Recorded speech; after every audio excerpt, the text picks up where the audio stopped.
So, as a hobby, I've decided I'm going to start writing a book about WD-40. It's going to be non-friction. God's sake. And Jeebus. And in part of my research, you see, I found out that why deep-sea divers throw themselves backwards when they go underwater. It's because if they threw themselves forward, they'd be just landing right in the boat. Oh, God. I fucking love that joke. Thank you. And finally, I sometimes technology gets the worst of me, you see. Sometimes autocorrect is such a bitch.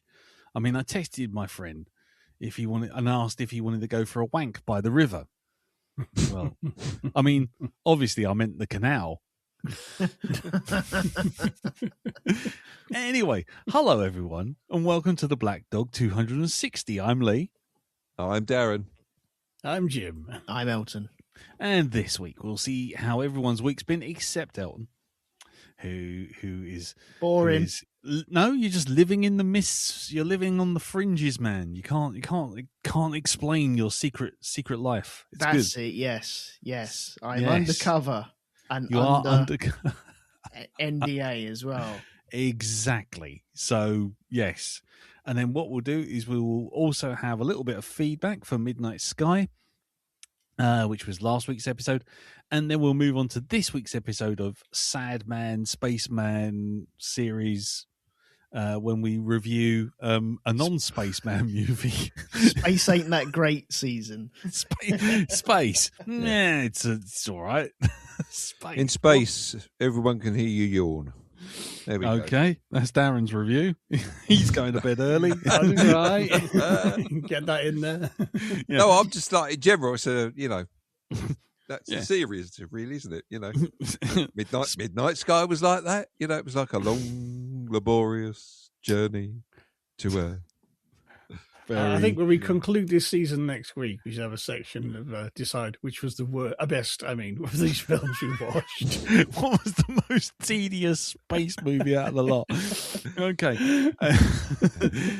It's going to be like Douglas Adams, isn't it? Everyone just decides that space ain't worth it and just gives up and goes home.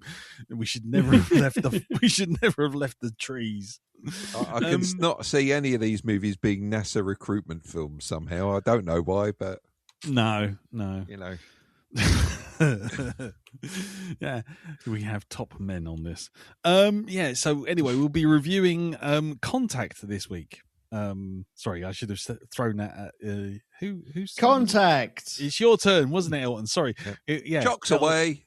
Elton, what film was it? Contact, not First Contact, which would be a Star Trek movie.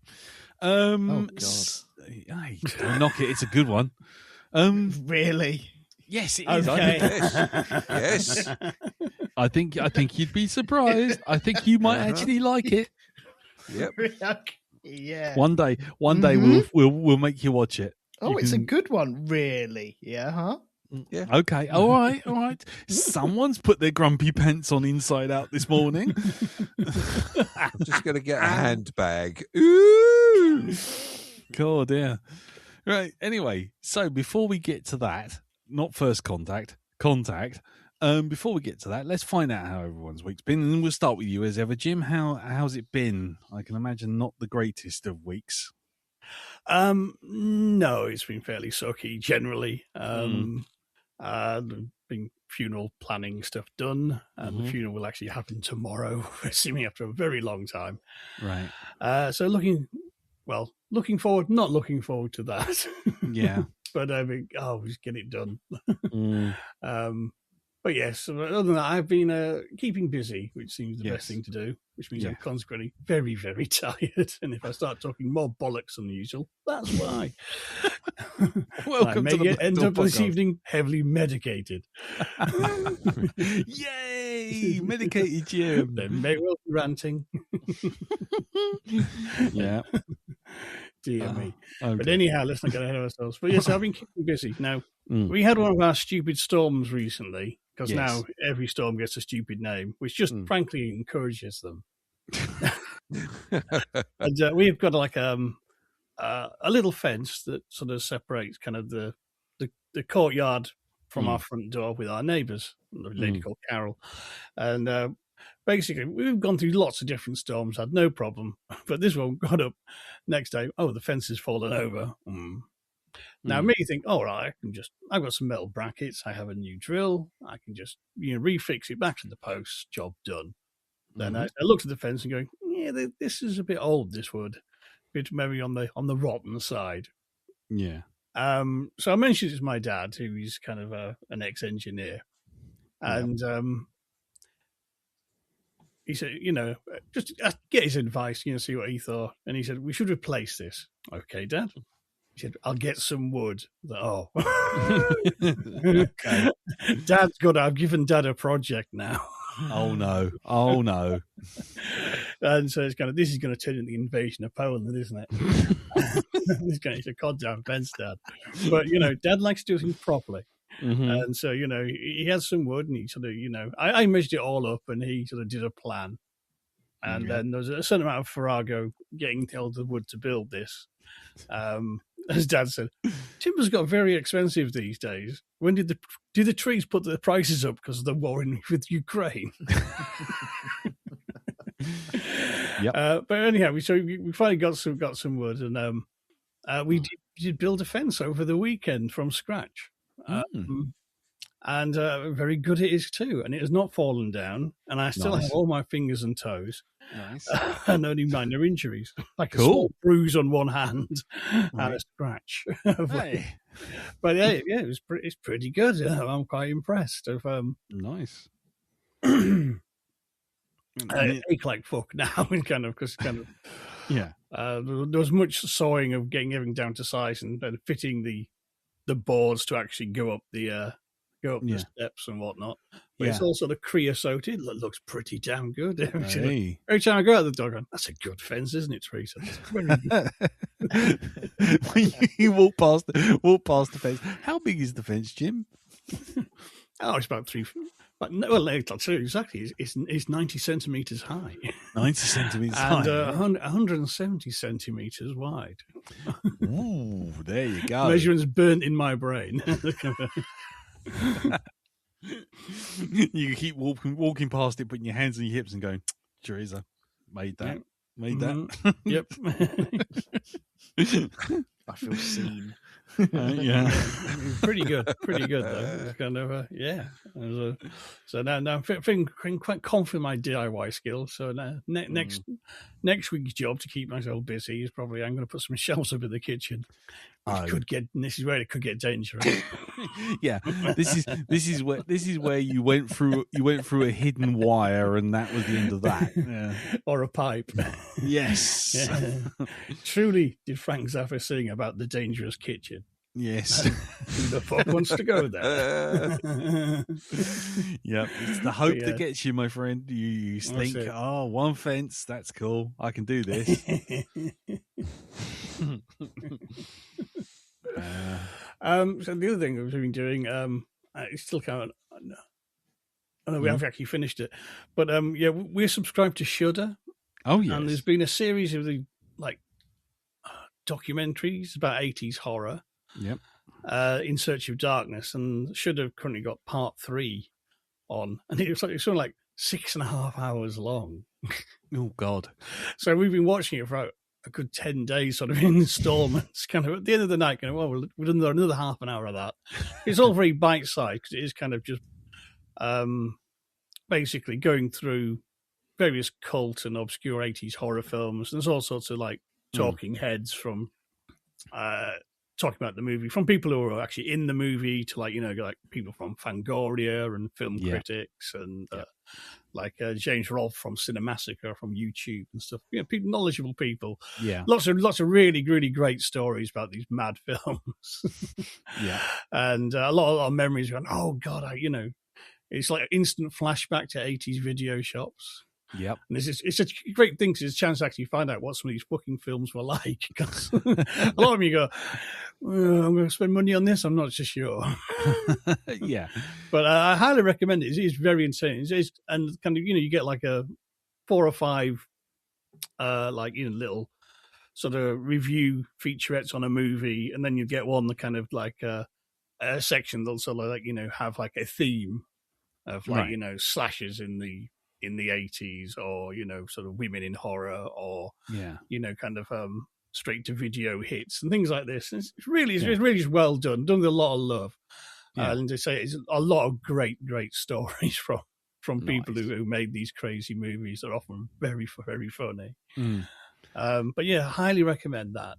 What's it Also called? on Shudder, they have a movie that it's a Spanish movie that's sometimes billed as a horror. It's sometimes billed as a comedy. Okay. And it has a certain reputation. And actually, we pulled the trigger on it. It's called The Coffee Table. The Coffee Table? Yes. Oh dear. Do not Google or look anything up about it, because I may pick it for Black Dog when I've recovered from this viewing. Oh, But right. it is quite the ride. I'm sure I've seen this somewhere, either on Prime or Netflix. I think it's on Prime as well, or it has been Yeah. on Prime. Yeah. Because I kept looking at it going, I've heard this gets a bit extreme. I mean, it's not like a Serbian film, but it goes to a fucking very, very dark place indeed. Oh, shit. And so I think it is actually blackly comic, but not all the way through. You get to a certain point, and you deep into a very fucked up situation. Right. But it's really well made. It's not kind of exploitative. It's actually very well thought through, and it is kind of real. Wow, it's a film that really takes you on a journey, kind of in a dragging you behind a truck kind of way. Yeah. Nice. Okay. And Well, if we do a traumatic season, that'll be my pick, The Coffee Table. But if you coffee see it and it's listed on it as comedy, be warned. Be very warned. It's kind of, take that with a pinch of salt. Very, Right? very, very black comedy indeed. Right. Okay. But yeah, don't look up anything about it. It basically, all you need to know, a Spanish couple, they buy a coffee table and it changes their life. Right. We could do a season of The Coffee Table. We got Killer Sofa.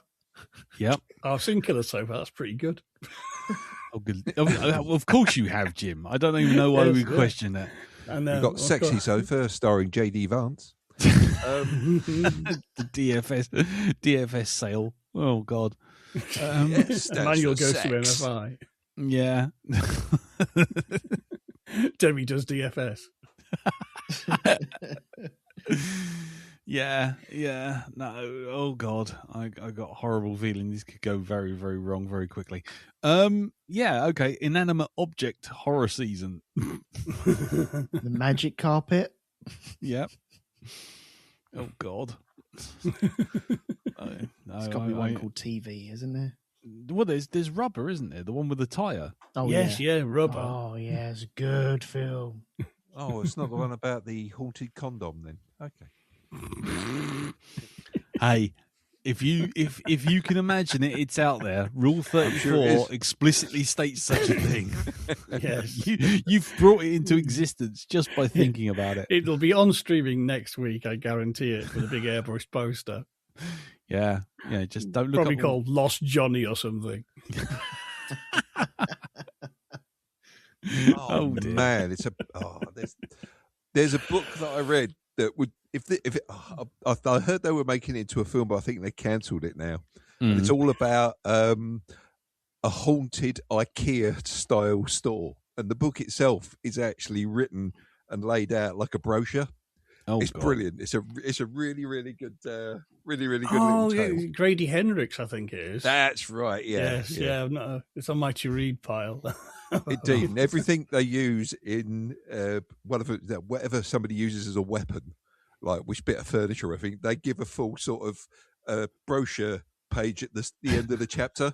So it's like you can buy it. So Look. really good. Yeah. What? Where's he gone? I think it's called Horror Store. Oh, right. Okay. Yeah, but yeah, Grady Hendrix, very good. Okay. So we may be gearing up for an inanimate object horror season at some point. That's the furniture season. The furniture season. The chair. Oh God! Sit actually, down. You've got to me. your death. Horror furniture. I'm looking it up now. I'm looking up horror fuck it, let's do it. furniture movies. There you go. Let's have a look. There's Killer Sofa. There's Deathbed. Oh God, yes, Deathbed. Oh God, there's Deathbed, the bed that eats. The possessed recliner sofa called Killer Sofa. Mm-hmm. There's haunted items in Amityville 4, The Evil Escapes, including a malicious, inanimate household stapler.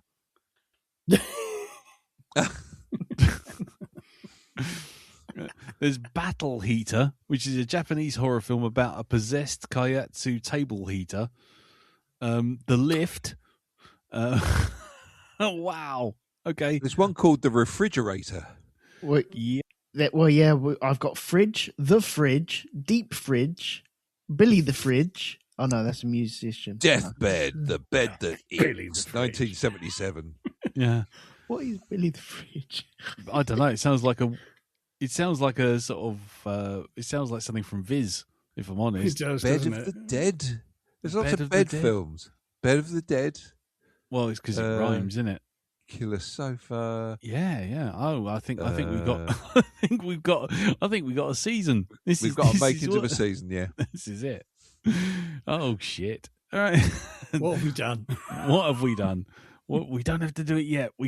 People could forget between now and October. Oh, the Backrooms is coming out in a couple of weeks as well. Yeah, and Exit 8's out already. Yep, Mm, indeed. yes, so that's cool. Furniture movies. There we go. Look at this. God, killer hallways. And then we can Yes. have Shape Season as well. Shape season: cube, sphere, Triangle, Circle. triangle, circle, Yep. circle. Or a Pentagon. film Wow. set in stores. The pentagon, yeah, that's it. Yeah. The pentangle. Oh, good lord. Right, okay. The crucible. Anyway. Oh, there's one called The Chopping Mall. Fantastic. Right, okay. I'm definitely worried now. Right. Think. Anything else? Jim. No, move on. I've caused enough mayhem. I'm passing the conch to somebody else. You're passing the talking conch. I didn't know we had a talking conch. Okay. Well, then I passed the talking conch past the NDA'd Elton. Mm-hmm. You are NDA'd International Man of Mystery. International Man of Mystery. We shall move past Elton, and the talking conch is now with you, Darren. Indeed. Okay, only a couple of things to talk about this week. Mm-hmm. I got hold of a 2D 16-bit game. Yep. Which is based on all the 80s sort of slasher, early 90s slasher films. And it's Right. called Terror at Oakhart. Right? You can get this on Steam Mm-hmm. at the moment. Absolutely brilliant. Really, really well done. Right. You do play different characters in it, but to start Right. off with, you actually play a serial killer who Right. gets kind of, meets his end and then becomes supernatural. But Right. it's just really, really well done. Some very, very nice touches in it. As I say, Right. 16-bit, so it's sideways scrolling. Right. Yeah, and the trailer's quite funny as well. Okay. Lots of over the top sort of in a world where darkness looms. Okay. um, Yeah. So so that's on Steam at the minute. Highly recommend that. Mm-hmm. And just one other thing, Yep. I've got a lot more into watching Doom Patrol, and I think it has to be one of my favourite superhero TV shows. All right.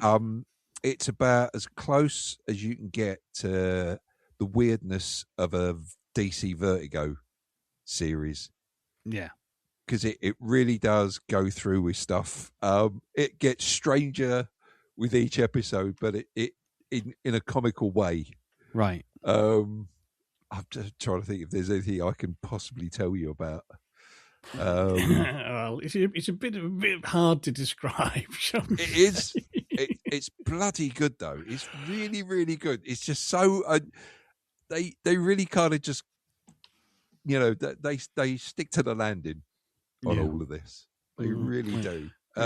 They kind of adapt a lot of the classic, sort of semi-adapt a lot of the classic Grant Morrison Doom Patrol storylines, but do their own version. It's not an exact adaptation, but it works pretty well. No. But you have things like classic Doom tropes like Mr. Nobody. The Mr. Nobody in it. Alan Tudyk's Mr. Nobody in this is brilliant. I've got up to, episode 5, and it's like he's going, this can't be the end of me. I haven't been in the last 2 episodes. It's brilliant. It's really, it's quite full break because he's like the narrator on some of this. Yeah. And it's typical Alan Tudyk sort of comedy. Yes. His delivery is absolutely brilliant. I love the guy to death. I think he's absolutely brilliant in everything he does. And he just plays a very effective villain. And the look of Mr. Nobody as well, what how they've done the character is just, it's a little bit unsettling what they've done with him. Right.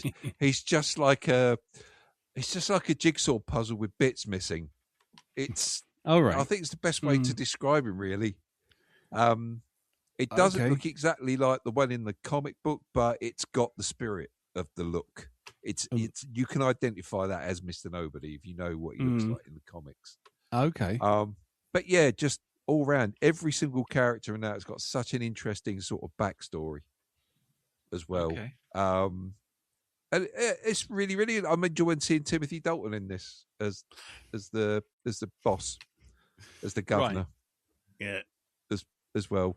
Okay. Really, really, really, really good. I say just get on watch. It's on, all 5 seasons are on Amazon Prime now. Cool. So yeah, there's nothing else to come. The series is finished, and it does actually have an ending as well. They don't just like cancel the series or anything. They did manage to give this show an ending, right? As well. Okay. Because I'm currently neck deep in The Boys right now. Pardon the phrasing. God, yes, that as well. Oh, brilliant! I'm up to date now. Yes. Yep. So am I. I'm thoroughly enjoying that show. And I'm sorry, I know this was written a year ago, but considering what's happened recently with certain, renditions of certain politicians being put out there, this is incredibly on the fucking money. Yes. It's just like, what the hell? Did you have a crystal ball? Did you know this moment was coming up? Did you know this was going to be released around about certain times of certain things happening? Mm-hmm. I mean, it does have the typical stuff in it, of course, that you'd expect with the sort of piss take of, today's sort of society. But there's just 1 or 2 things in it that are. Did you know this was coming? Did you have a good guess that this is what was going to be happening when this was released? When you were making it, yeah. Oh, and also finished watching the latest season of Invincible. Oh yeah. Which has left the main character with a real shit sandwich to eat. It's been constantly good. Invincible, and it's going to be interesting to see where they take it from here. I think I know how the comic book ends, where its main character ends up. So it's kind of following the comic book. Well, you'd hope. Well, I mean, it's like The Boys. The Boys was based on a very popular comic book, but the two are different beasts. I think, especially where. Certain characters are concerned, because it's not followed the comic book at all. The Boys, no, it does it for about the first season, I think, and then it just goes off and does its own thing, which I kind of like. As long as you get the spirit of the characters in there, like Billy Butcher and that, then I think you're onto a winner, and it really does well. But it is almost like, okay, so we did this really disgusting and nasty thing in this episode. How are we going to top that? Here, hold my drink. I wish I could say even remotely what some of the stuff that was in this week's episode. Yep. It's absolutely fucking brilliant entertainment. It's a shame it's coming to an end, but I would rather have 5 good seasons and it come to an abrupt halt than carry on and just run itself be into a waste of time. Yeah, indeed. End up being shit. Yep. Cool. Anything else, sir? No, I think that's about about it. Yeah. Okay. Yeah. All right then. Well, my week. Well, let's start off with The Boys. Obviously, caught up with that. I'm enjoying that greatly. Season 5 is really good fun. Very bad taste, but as you say, very prescient in some of the stuff that's coming out now. Isn't it? Jesus, yeah, yeah. So, I'm really digging that right now. But then out away from media and films and games and everything, because I've got a couple of games queued up ready to go once I finish Cyberpunk. So I'll talk about those once I start playing them. I went to 2 things this week. The first one was being very arty, very cultured. Me and Carol went out on a weekday, no less, to this thing called Frameless. Have you heard of it? Yes. Yeah. No. Okay. Well, for those nothing to do with Specsavers. No, it has nothing to do with Specsavers. But to cut a long story very, very short, it's five. It's a gallery, 5 massive rooms, probably sort of 200-300 foot to a square, to a side. Sorry, and you go into each room, and each room's themed around a certain type of artwork. So you have surrealists, you have impressionists, you have real world imagery and all this kind of thing. And essentially what they've done is they've taken the artwork and they've brought it to life. They've animated it and they project it on the floor, the ceiling, and the walls. Oh, I think I've seen this. So it's completely around you. And then you've got music that plays along with it. So you go into like the surrealist one, and then as you're standing there, it's like all dust whisking all around you, and then suddenly you got those humongous long-legged elephants that Dali did, walking across and around you and everything, and you've got all the legs coming down around you all over the place. In another room, you've got Starry Night, but all the paint daubs before forming the shape of Starry Night that are by Van Gogh, they're actually like leaves, and as you walk across the floor, you're kicking them, and the computers, whatever's projecting this thing, is basically reacting. So people, as they're walking through, all the leaves are kind of scattering everywhere. The paint daubs are scattering everywhere before forming on the walls. It was a really impressive thing. If you're not into art, classic art or classic art galleries, this is the kind of thing that will get you into it, because you immerse yourself inside the worlds that it creates, and it's deeply, deeply impressive. I really enjoyed it. It was a really quite impressive thing. And you can be cynical about it and just say, oh yeah, they've just broken apart the artwork and projected it on the walls, but the effect is really really strong. So I would definitely recommend that if you get a chance to go. I don't know how much the tickets are, because one of Carol's clients bought us 2 tickets to go see it for Christmas. So we were quite lucky. I don't know how much they are. But that's in Marble Arch, just off of the corner of Marble Arch, what used to be the old cinema. So it's now this gallery that's underground. It's pretty impressive. It's well worth a look if you're there, if you're around that area and you've got some time to kill. Usually, because each room takes about 20 minutes to kind of play through its system, through its different artworks. And then the other thing I did was, well, it's kind of a 2-pronged thing, and it's a bit of a long one, so you need to kind of settle down for this. Okay. So basically, one thing that, now that the girls have kind of, to a certain degree, flown the coop. Katie's down in Canterbury with her boyfriend, Rue, and Lisa's up in Lancaster doing university stuff. So we don't get together that often. So now what it is like a case of, wow, let's try and do something together. Let's try and pull all the strings, try and align all the diaries, get everyone to come down. Yeah. So Carol's got this thing. She's seen this thing, and it's like a sort of, like a nature thing going on the Saturday, which is like sort of, like almost like camping, but with some extra activities and all this kind of thing. So she's booked it all up, and we go there. We go out to this thing, and all that the rest of us know is it's called Into the Woods: Projectiles.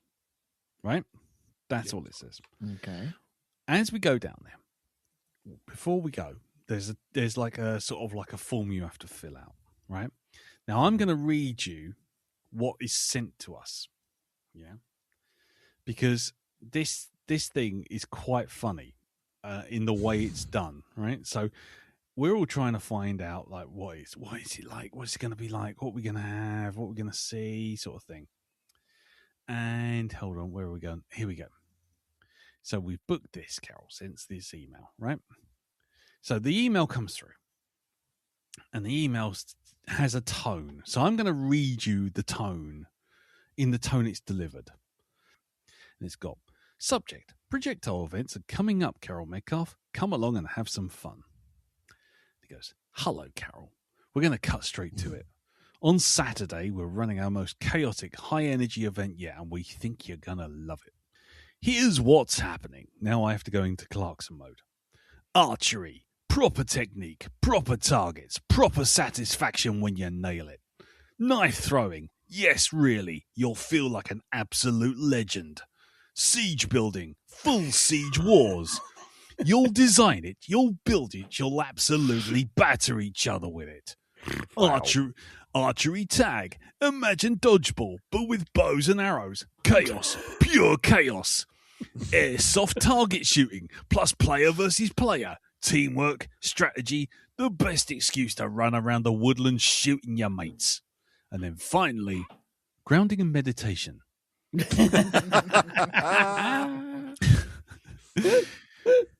So we go there, and it's a field, right? It's a field. It's a field that Carol knows well because that's where the guiding. Cause she's part of the guiding thing. She runs a Rangers unit,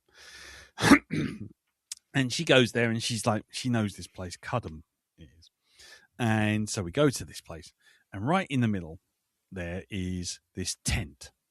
And in the middle of this tent are these two guys and this woman. And then there's some people there for the event as well.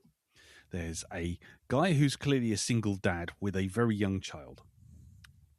There's another guy with his two kids, both of whom are clearly on the spectrum.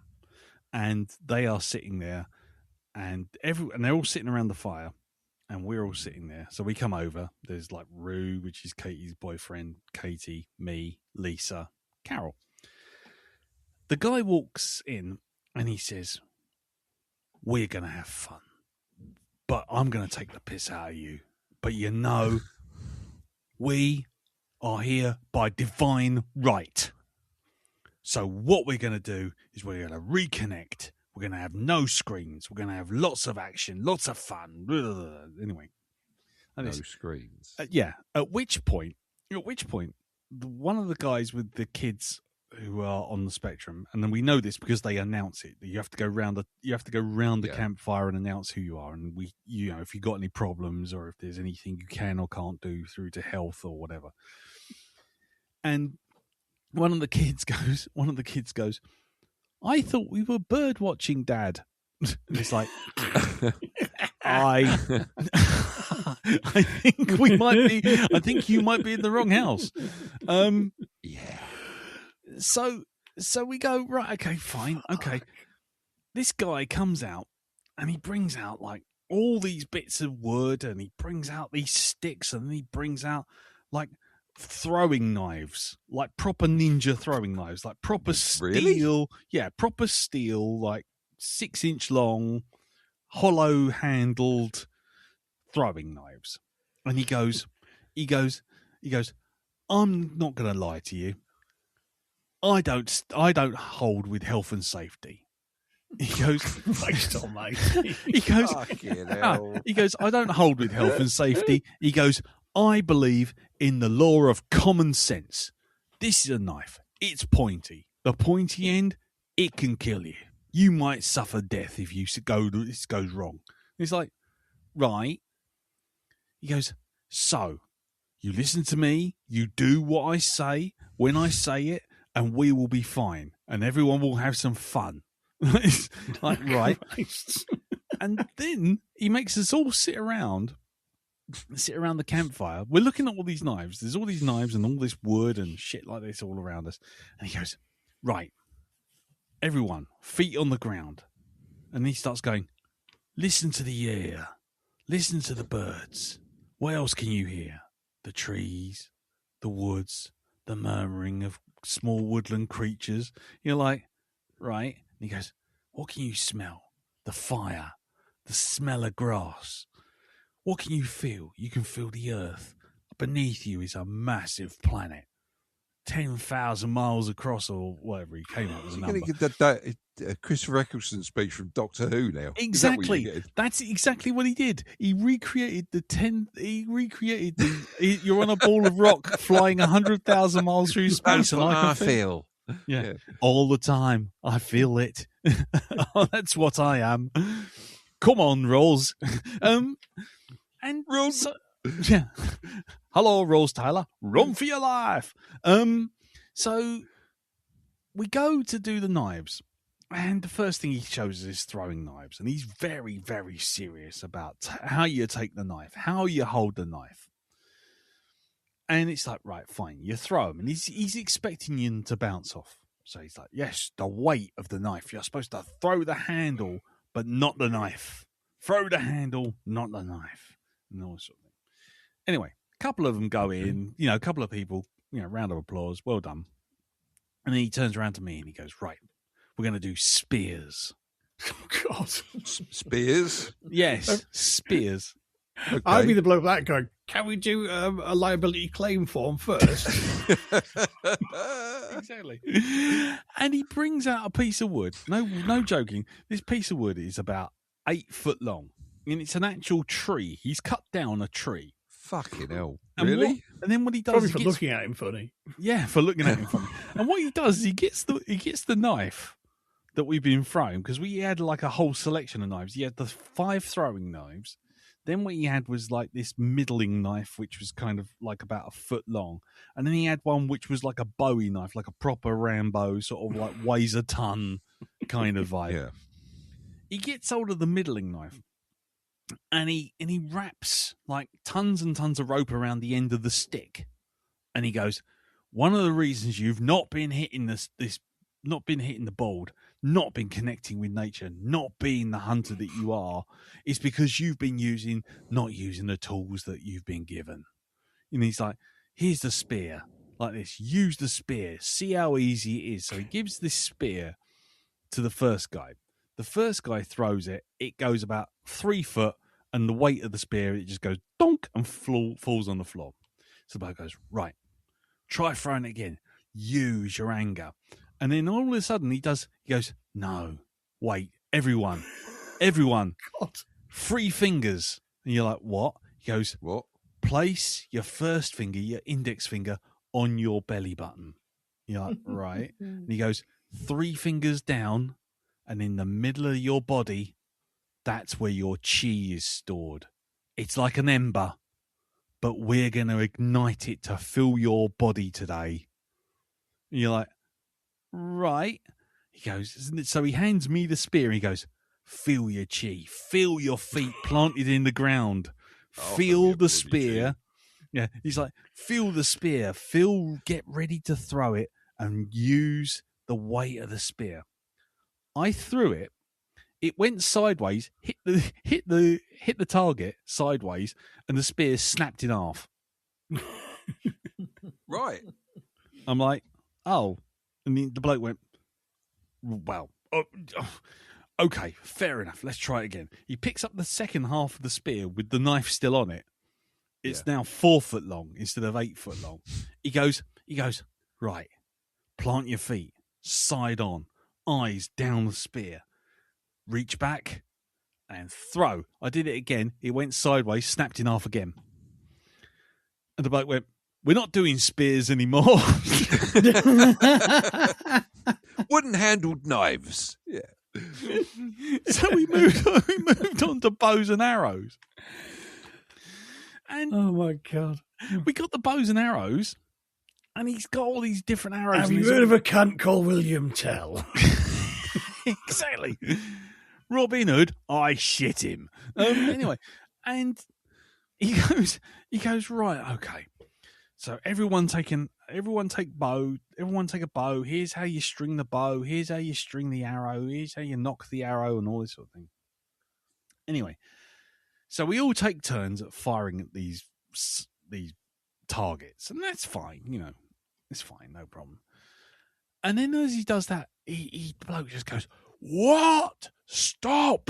like this, and everyone stops, and he sees this guy. Now, no joking, this guy must be probably about 600-700 feet off to our left, right, with a dog. And this bloke, literally, do you ever see that meme video with the guy who goes around slapping everyone?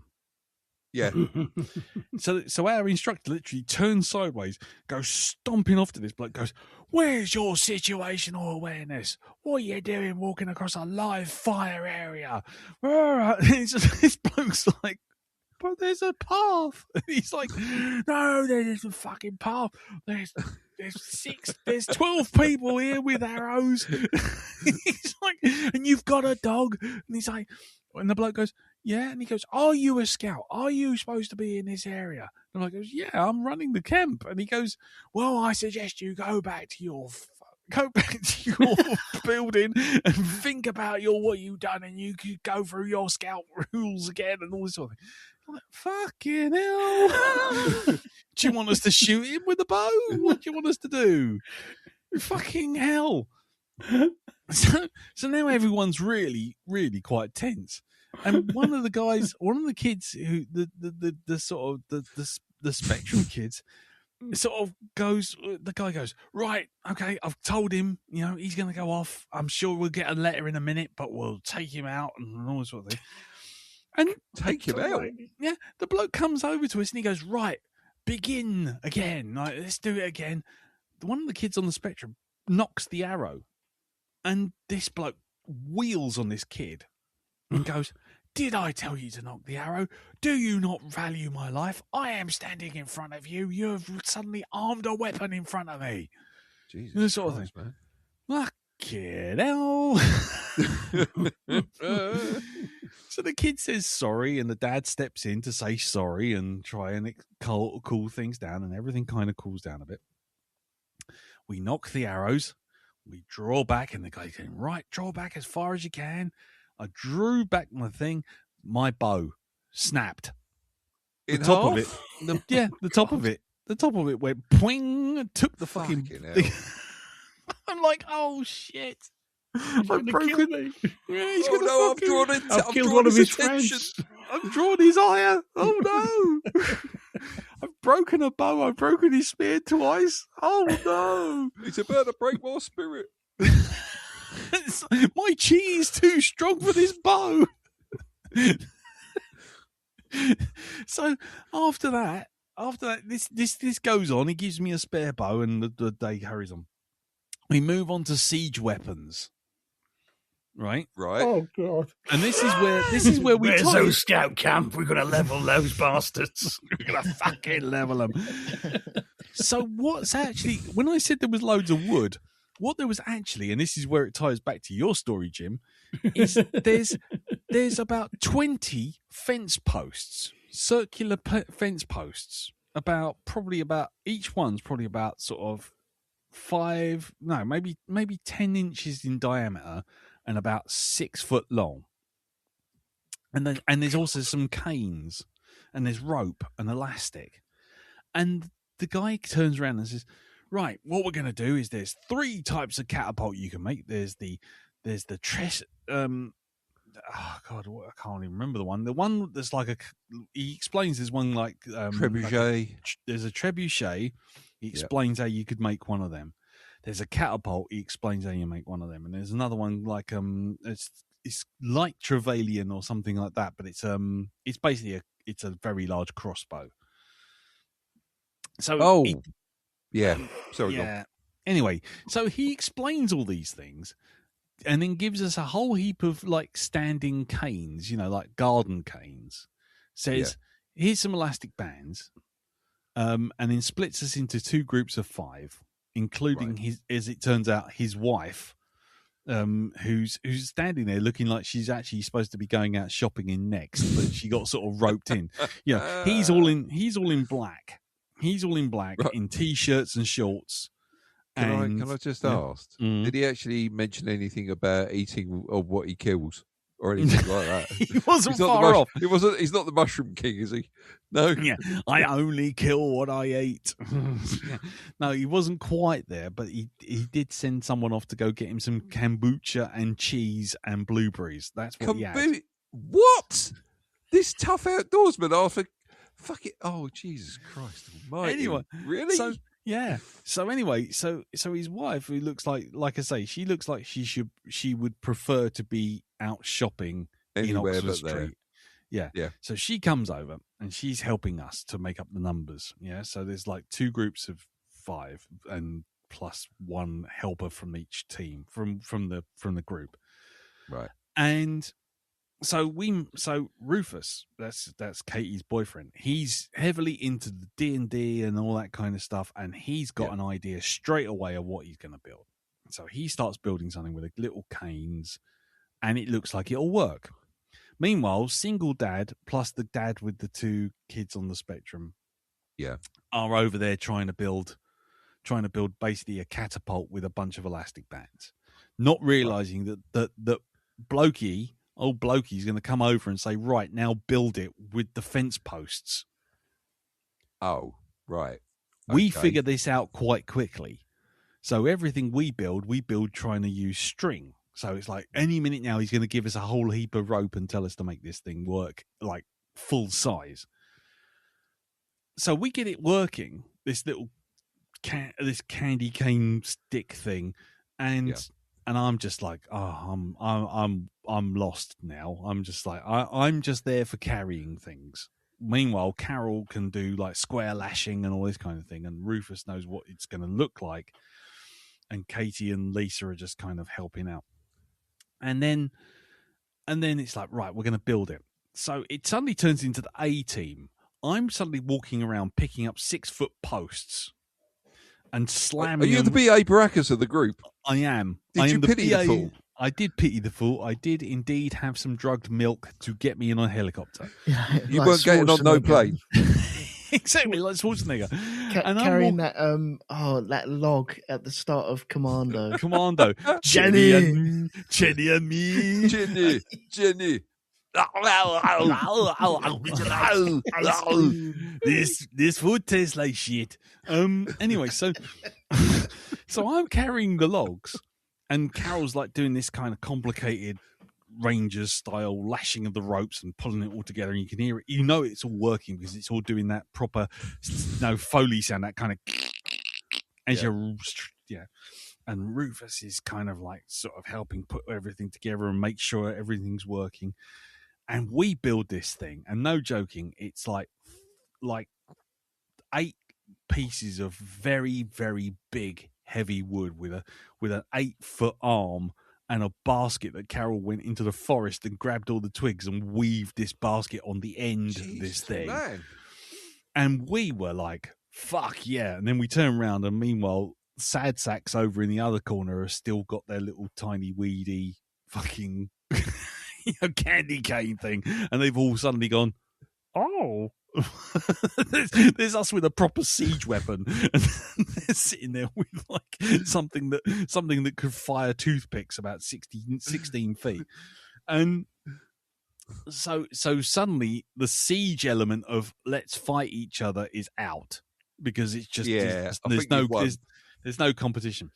So then the bloke, he pivots. He's like, well, obviously you can't fight because, you know, you would basically kill these people with your fucking full-size siege weapon. They've got basically 4 candy canes and an elastic band. And so they say, oh, well, let's see how far you can get your projectile. We'll do a competition against that. So the first time we get this, Rue, he gets this string and he pulls this string, and as he pulls it, it's sort of attached to the bottom of the arm of the trebuchet, and it pulls it round and flings it forward. It hits a stick that we've already put in place, stops the arm solid, and flings the projectile. Goes about 12 steps or something. I don't know how they were measuring it. So then I come up with my one idea is if we put another log across the base of this thing and run the rope underneath it, Rue could literally pull the rope upwards underneath this rope and get a much more force, because the rope would be pointing down, he would be pointing up, and he wouldn't lose anything in sort of trying to drag it. Yeah. Brilliant idea. Except for one thing. What's that? Well, because he's quite a big guy and he's pulling upwards, 2 of us have to sit on this log to hold it down, because he's going to yank this wood that's going to drag like half a ton of wood around and fling it. So I sit on one end, Carol sits on the other, Katie and Lisa hold the sides of this thing. And we go, right, 3, 2, 1. Rue yanks this thing as hard as he bloody well can, and the projectile goes fucking miles. I mean, it literally just takes off. Right. The problem is that the rope lashings only can hold so much stress, and the whole thing fell on me. Literally, it was literally just like freeze frame of me looking up, going, it's like a 1/4 ton of wood just went and landed on my leg. Belisario production. Yeah. Yeah, it was literally like that. The fucking lock came on my foot. Everyone's like, oh fuck, like this. The bloke comes over and goes, you're right, and it's like, yeah, I think so. I mean, you know, he trapped my foot under under 4 sleepers and a fucking fence post. Yeah, I think I'll be able to be okay. He goes, right, fine, cool. How far did it go? It's like, are we not supposed to have some sort of medical thing? The hell? Hello? He's just strides off. One of them. He goes, oh, you've done 25 meters. That's really good. It's like, I'm still under the wood. Hello? Anyone? So yeah, that was it. And then later on we played foam tag with bows and arrows and foam bits on the ends of the bows and arrows. But you know, just to finish this off and give you a thought of how it was when we decided enough's enough. Yeah, he gives us these masks. Because we're going to be firing projectiles at each other. Right. And he does that.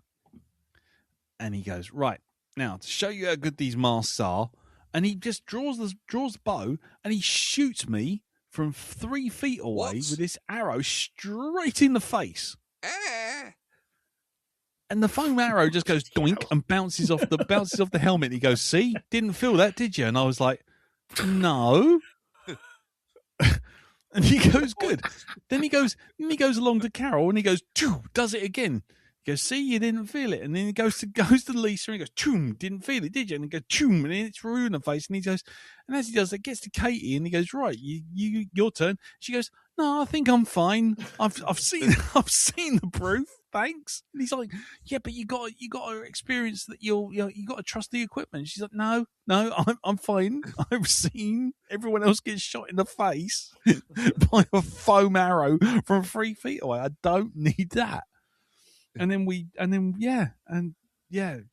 played bow and arrow tag with this thing. It was the most bizarre experience. It was kind of fun because we all shared the what the fuck have we let ourselves into. Yeah. And then the bloke and his mate and his wife turned around to all of us and said, well, you can set your tents up here and we can all sit around the campfire and tell proper stories and be really connected with each other. At which point we left. Did you? Yes, we did. We were like, oh no, I've got to go and see my mum. You know, it's a Saturday evening, you know, sort of thing. And he said, stay, but I would stay, yeah, but you know, but thanks for everything. And then he turned around and he said to me, he looked at me and he looked at Rue and he went, I can't help but notice, you know, you two have been pretty redundant, you know, in this team. I'm like, right. And he goes, yeah, so we do a session like this, but just for men. And he's like, and right. naked. Yeah, he goes, exactly. He goes, and what we do is Oil me up now. Yeah, oil me up. We have a fucking wrestle. You've seen that film, haven't you? You know, with you know, them two Oliver Reed of a fucking fire. Yeah, it's a bit like that. Yeah. You've seen Woman in Love on fire. It's like groundskeeper Willie. Oil me up. Yeah, grease me up, laddie. Have you I'm seen going Bronson with Tom Hardy and little Tom Hardy? Yeah, exactly. Grease me up. Don't touch my arse, you fucking. Anyway. Oh, help me, I've got a bollock in my face. And so, yeah, he turned around and he said it's like where men can be real men and we can share our feelings and know exactly what's going on. And, you know, how he goes where we can be, you know, be one with nature and understand each other and get together around the fire and really discuss our problems. You know, and how masculinity's been, you know, trampled by the world. Uh-oh. Right, there we go. Like, yeah, I was like, that's a bingo. I went, thank you very much. I'll look into that. I'll look it up when it's next online. Did you know where he got his red flags from? He got his red flags from Red Flags Are Us. I was just like, fuck me. No, I mean the reason he thought me and Rue were pretty redundant was because Carol managed to do square lashing and build this fucking trebuchet, whereas he obviously expected us to be doing it and saying, "Yo, love, you just sit over there and bring me an Eccles cake." I mean, it was just like, what on earth was? Yeah. So that was fun. That was my week. So I came away with bruised arm from a broken bow. Bruise goes from my wrist up to my elbow, and a bruised ankle from like having a ton of sleepers land on it. And my masculinity was obviously damaged beyond repair because I let Carol use some rope. Yep. Apparently, emasculated. I am. Yes. So I'm going to go oil myself up and wrestle some guys around a campfire or something. I mean, it would have been worth just have it being a fly on the wall or fly on a tree with the people that were left to see how that weekend went. Yeah, I can only imagine. You know, it's as you drove away, you looked over and saw like 6 worried faces. Yeah. And then the glow of flames as they all started singing around a Wicker Man or something. I don't know. Yeah, I was going to say, then all of a sudden you hear in the distance, now, does anybody know what a Wicker Man is? Record scratch. Yeah. Right. Oil me up. I'm going in. Fuck me. Oh, man. Yeah. So, yeah, that was fun. That was my week. See? I told you my one will fill the space. Fucking hell. Yeah. So yeah, beware anyone trying to sell you a woodland experience. It's just not worth it. It really Won't be doing that again. No. Nope. No, next year, glamping. Yeah. Siege weapons and guided meditation. Yeah. Anyway. Oh, Yeah. I think So I'm much. inclined to agree with you there on getting the fuck out of Dodge. So we were gone by 4. As soon as the sun started going down, it was Yep. like, no, we're gone. We're out. You know, if I hadn't come to that same conclusion you did at that time, I'm sure I would have been getting those looks from Ree. I think so. Yes. Yeah, Very I don't much want to be so. here anymore. We need to be back home now. Yes. We have a thing that we must We do. attend. we must attend. Yes. Utterly unmissable. Unfortunately, I would Remember, love Darren, to. you've got that dental work with no anaesthetic that you must attend to. Yes, that thing. Go for it. I've got to trepan myself with a dirty great lump of flint. I'm off. Bye. Anyway. hell. Yeah, exactly. I told you I would fill this session. Jesus, Anyway. man. Right. So yeah, I managed to snap 2 spears, a bow, and have a trebuchet fall on me. How was your week? Right. So I think on that note, we will go and do a quick bit of feedback before we go into the main review. So roll the jingle. Oh. It's feedback time. Yes, feedback time. So last week we did what was it? Midnight Sky, not Midnight Sun or Black Hole Sun or any of the other things we got it wrong. And so we start off with some feedback from the Facebook group, which is Jeffrey Mark Hyman, who said, "The film may be lackluster, but the podcast was brilliant. Little George Clooney was a hoot." Hello, I'm little George Clooney. I'm from the past, you know.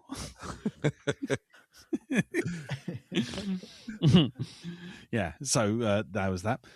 Ian Spaceship Stead gave us our spaceship rating for this movie. He says spaceship rating, good. Fiddly, lots of gubbins, weird solar panels, radiators, good. You need them. Okay, it has spin grav. Yeah, exactly. It sounds like the shipping forecast, doesn't it? Fiddly, lots of gubbins, weird solar panels, radiators, good. Actually, I was thinking more like Ron Manager from the Far Show. Oh, yeah, little boys play football in the park. Stop at the goalposts. Yeah, exactly. He continues, okay, it had spin grav. That's better than the Sisyphus in Ad Astra, which was a tin can slapped together with zero gravity, zero spin gravity. Not good for a 70-day journey. P.S. Love the show. Need a good boost today. And thanks for the new phrase, shit biscuit. You are welcome. David Renane, Happy Dave Renane, for our man from Down Under, said, many thanks to Darren for his reminder to get round to watching Banshee. I think he will enjoy it, but be warned, it's not a train watch, which immediately elicited Martin Thompson to jump in saying, maybe there could be a new season called Train Watch Season. The worst films for Darren to watch on a train. I think so. Train Watch with Bill Oddie. There we go. Bill, get off the road. Get off the rails. Bill, no. Anyway, Martin continues with some feedback saying, I watched Four-Sided Triangle last year, which was the film you recommended last week. Oh, yes. Yeah. It was an interesting but dragged a bit for me. Jim is right, though. It's very much a 1950s Black Mirror episode, and it could throw up some interesting discussion. Midnight Sky was okay. I didn't guess the twist until the reveal, but I thought Felicity Jones's character was meant to be his daughter anyway. I was taken back by the idea that the girl was left behind. This is the part that made the film feel a little disjointed for me, and I wondered why they included the girl at all until we had that reveal. I thought most of it was going to be Clooney getting to the station, then they do that about halfway through. The idea of a group of astronauts having to decide what to do when faced with no home to go back to was interesting too, and I don't think I've seen it done before. There you go. Thank you very much for that, Martin. There is another one called ISS, I think, which is a similar sort of thing, which has 2 Russians or a crew of Russians and a crew of Americans on the ISS as nuclear war breaks out underneath them. But I haven't seen it, so I don't know if that's a similar sort of thing, but it certainly sounds similar. So that's the feedback. So thank you very much. I don't know if there's any feedback for Contact. It might have actually been something for Contact thrown out there. Oh yes, there was a couple of other bits. Just I'm saying Contact because it wasn't really feedback. It's just people just commenting on it. Which is Martin Thompson said, "Is this a space season or Daddy Issues season?" Bit of column A, bit of column B, I'd imagine. It seems to be at the moment, yeah.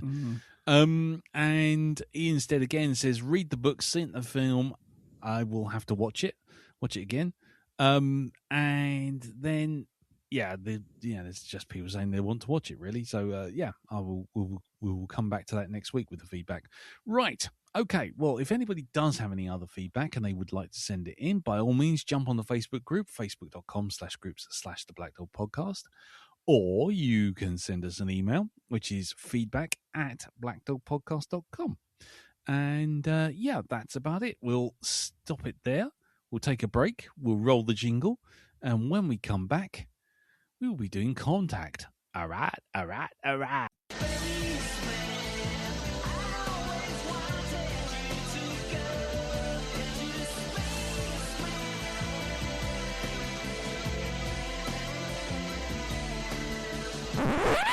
Contact is a 1997 American science fiction drama film co-produced and directed by Robert Zemeckis, based on the 1985 novel by Carl Sagan. It stars Jodie Foster as Dr. Eleanor Ellie Arroway, as a SETI scientist who finds evidence of extraterrestrial life and is chosen to make first contact with them. Matthew McConaughey, James Woods, Tom Skerritt, William Fichtner, John Hurt, Angela Bassett, Rob Lowe, Jake Busey, David Morse, Uncle Tom Cobley, and all co-star. It features the very large array in New Mexico and the Arecibo Observatory in Puerto Rico, and the Mir Space Station and the space coast surrounding Cape Canaveral. The film was released July the 11th, 1997. And had a budget of $90 million. How much do you reckon it made at the box office, Jim? 6 million oversimplifications of Occam's razor. How can you simplify Occam's razor? It's the simplest thing. There's the paradox. They get it wrong. What about you, Dal? How much do you reckon it made? I reckon it made one daddy issue that was made to sound like 15 daddy issues. Fair enough. And what about you, Elton? One surprise headline by Hitler and a smash bowl of popcorn. Nice. Well, actually, you're all wrong. What it actually made was Jake Busey looking like a sort of Nazi, was it Michael Bolton? I'm gonna live without you. Click, bang. Yes. Anyway, so let's go around the table. Let's do a non-spoiler section. Elton, as I said before we start recording, you'll go last because you picked the film. And let's start with you, Dal, because I think when we left the podcast last week, we were in kind of no doubt how you felt about it. So let's just go for non-spoiler, early doors, Darren. Find out what we think we already know about how you feel about Contact. Okay. Now, I'm pretty sure somebody was probably keeping an eye out for Carl Sagan's health before they went, hold on, no, don't do anything yet. Don't make this film. Wait a minute, he's still alive. I think he's still alive and kicking. Yep. Okay, he's passed away. Let's do it now, and let's, we'll put the little thing at the end there saying for Carl. And I have to say, I've never read the book of this. Right. But if you're trying to tell me this is exactly like the book, I can't believe that someone of Carl Sagan's caliber wrote this. Right. It's just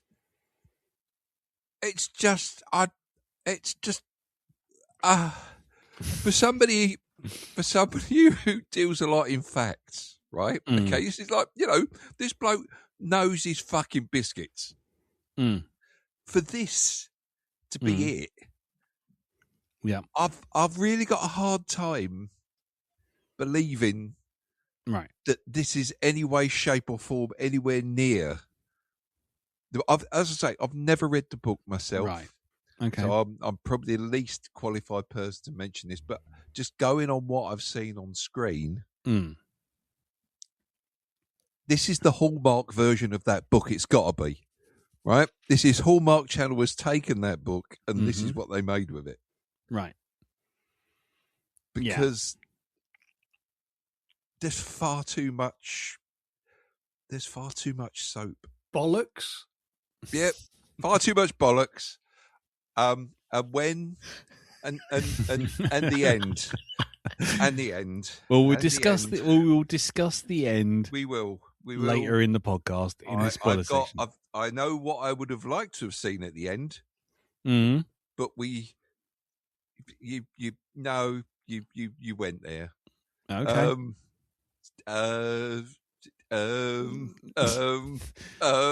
Okay. Again, you better get the spoiler zone quickly. He's going to explode. Yeah, I was going to say, hang on. He's going to blow.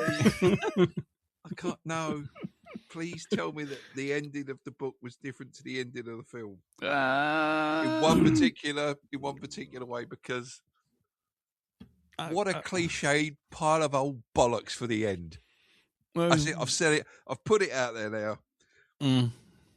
That's where my problem with this film really lies. Is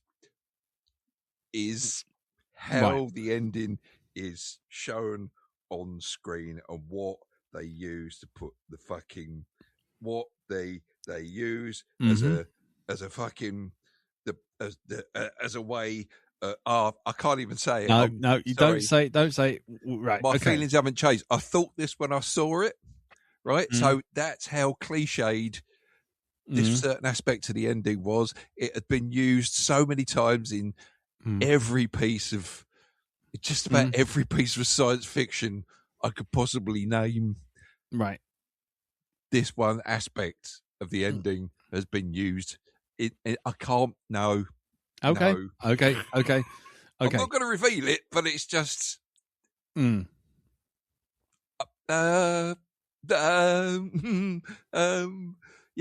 I'm gonna just go and sit in the corner now and just I don't know. I'm gonna go and get at the fucking the imperfections in the wall of my flat. So carry on. Carry on. Darren's having an existential collapse of his cerebellum, Jim. How did you feel about Contact? Non-spoiler version. This was a second time watch for me. Now I sort of remember it was kind of very long, but I remember sort of quite enjoying it. But clearly, I don't even half watching it the first time, because this time it's like, oh my god, I love the science stuff. There's some brilliant shots in it. You've got a great cast, apart from Jake Busey.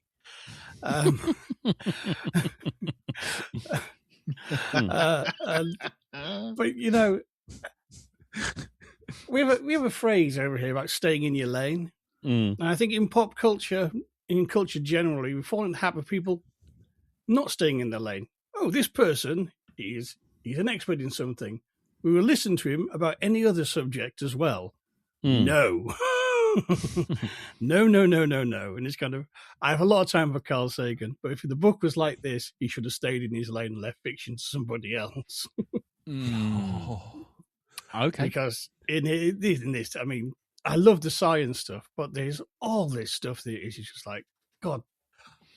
By the end of it, what was this film dropped on its head as a child? Some of the stupidity in here is mind-boggling. Jim, get out of my fucking head. Jim, get out. Get out. I cast thee out. The power of Christ compels thee. The power of Christ compels thee. Right. Okay. I mean, having said that, I didn't hate it, but it's one of those films. The more I thought about it, the more I was starting to get angry. Of kind of who signed off on this nonsense? Because I've not read the book. I can only hope. I know what Hollywood does to books. I can only hope that is the case, because dear me, there's some weird decisions in here. Right. Okay. Cool. Okay, so I'm in a weird position here, because I felt like you, Dale, when I first watched this film. I've seen this film a couple of times. And I came away the first time feeling very much like you, Dal. When I was, what was it, 97? So something like that, yeah. Was it? So what's that? That's like 20, nearly 30 years ago. And oh god, I've just aged like that, like Donovan at the end of Last Crusade. But anyway, so 30 years ago, I was a very different person. Since then, I have read the book. Okay. So I have a slightly different perspective on it now. And the one problem I find with this film, not the book, is it is also its greatest strength, which is Robert Zemeckis, the director. Because when you leave him to play with some toys, like, you know, to do like funky camera shots, amazing pullouts to give you the sense of scale of space, he's as happy as Larry. You know, it's just like when he did was it the Beowulf movie? You know, when you let him have some CGI, you want him to make, and you know, was it Angelina Jolie's tits in gold? You know, he's happy. He wants to do that. You want to stick Forrest Gump with next to Richard Nixon? Yeah, he's happy. But when you leave him to do story, he wants to be Spielberg, but he doesn't know how to be Spielberg without eating a 1/4 ton of sugar. Fucking hell. Yep. Yeah? Okay. Stop. I mean, down boy. I went for my treatment today and I was weighed, and I'd put on 1 kilo, and I put it down to the saccharin in this fucking movie. And I've diabetes now, you know that, after this film. In fact, there was so much sugar in this, I got diabetes, and then I was cured of it, because I went so far at the diabetes, I came back the other side. I've got type 5 diabetes. So, anyway. So that's the problem at the heart of Contact for me. I've read the book now, which is part of the problem. I've seen the film a couple of times. I know where the changes are made, and the changes that have been made are, as far as I can tell, Zemeckis trying to have his cake and eat it. And I won't get too much into it because I, leave it to the spoilers. But so far as this film goes, on the one hand, it's too mawkish, sentimental, saccharine, twee.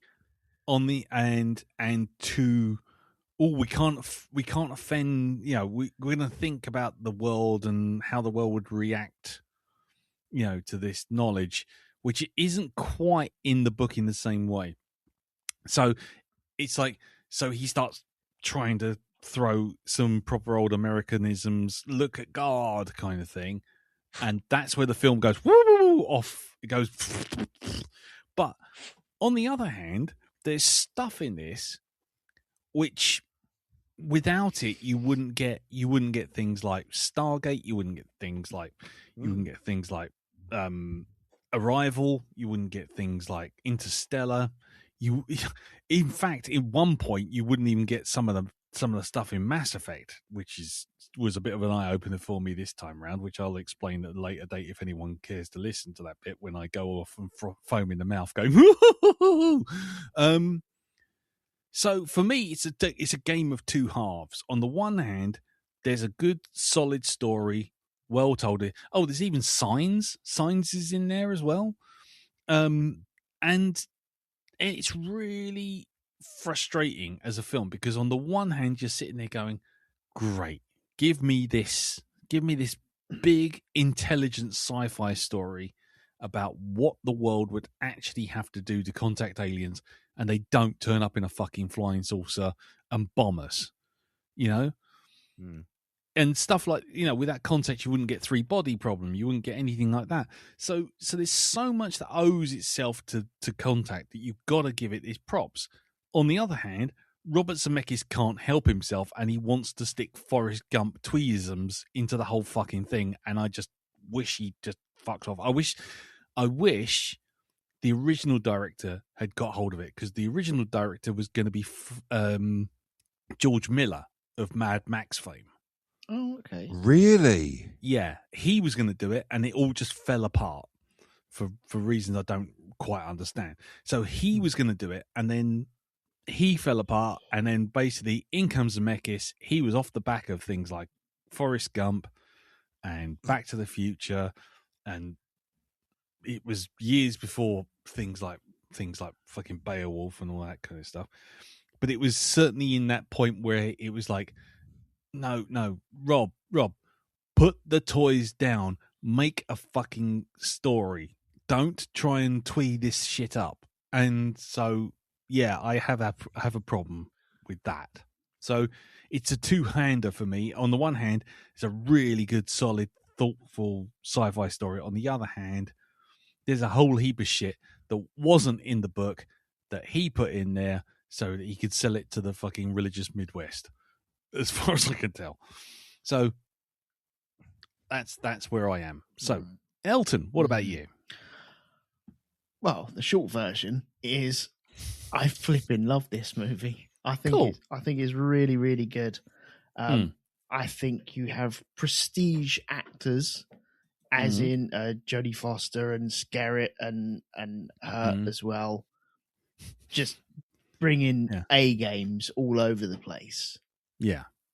Yeah, has Skerritt and John Hurt been in another movie before?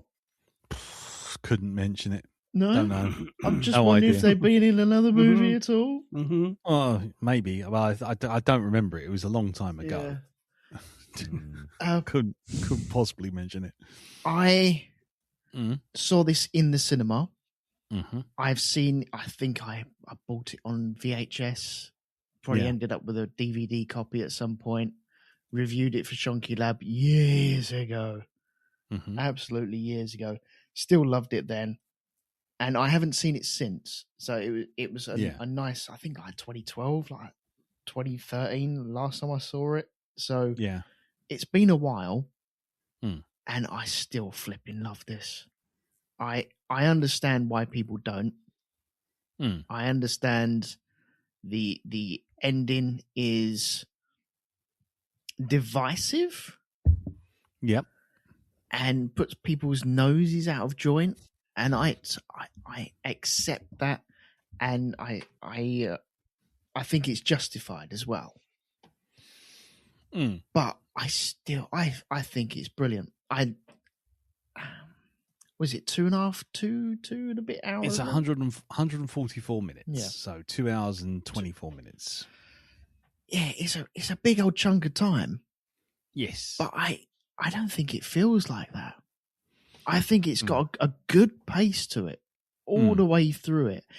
It gets a bit saccharine at points for me. Yeah, but I think overall, I flipping love it. I think it's great.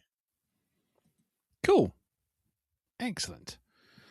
Well, there you go. So you've heard our thoughts. If you haven't seen the film, I mean, I feel funny about saying a film that's 30 years old, you know, don't go past the spoiler zone, but you know, some people might not have seen it. So yeah, if you haven't seen it, stop right here, go off, watch the film, come back. Otherwise, if you're not worried about spoilers, here be dragons. Have fun.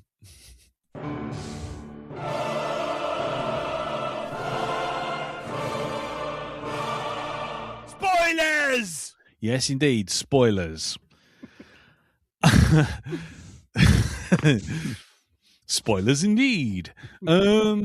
So, okay, let's I suppose it'd be very easy just to go straight to the ending. But I think maybe the first thing we need to do is kind of, how do you feel about the story itself?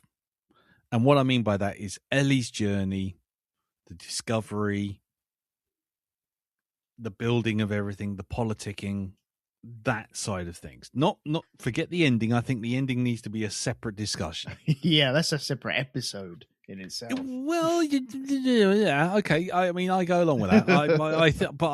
But I think it.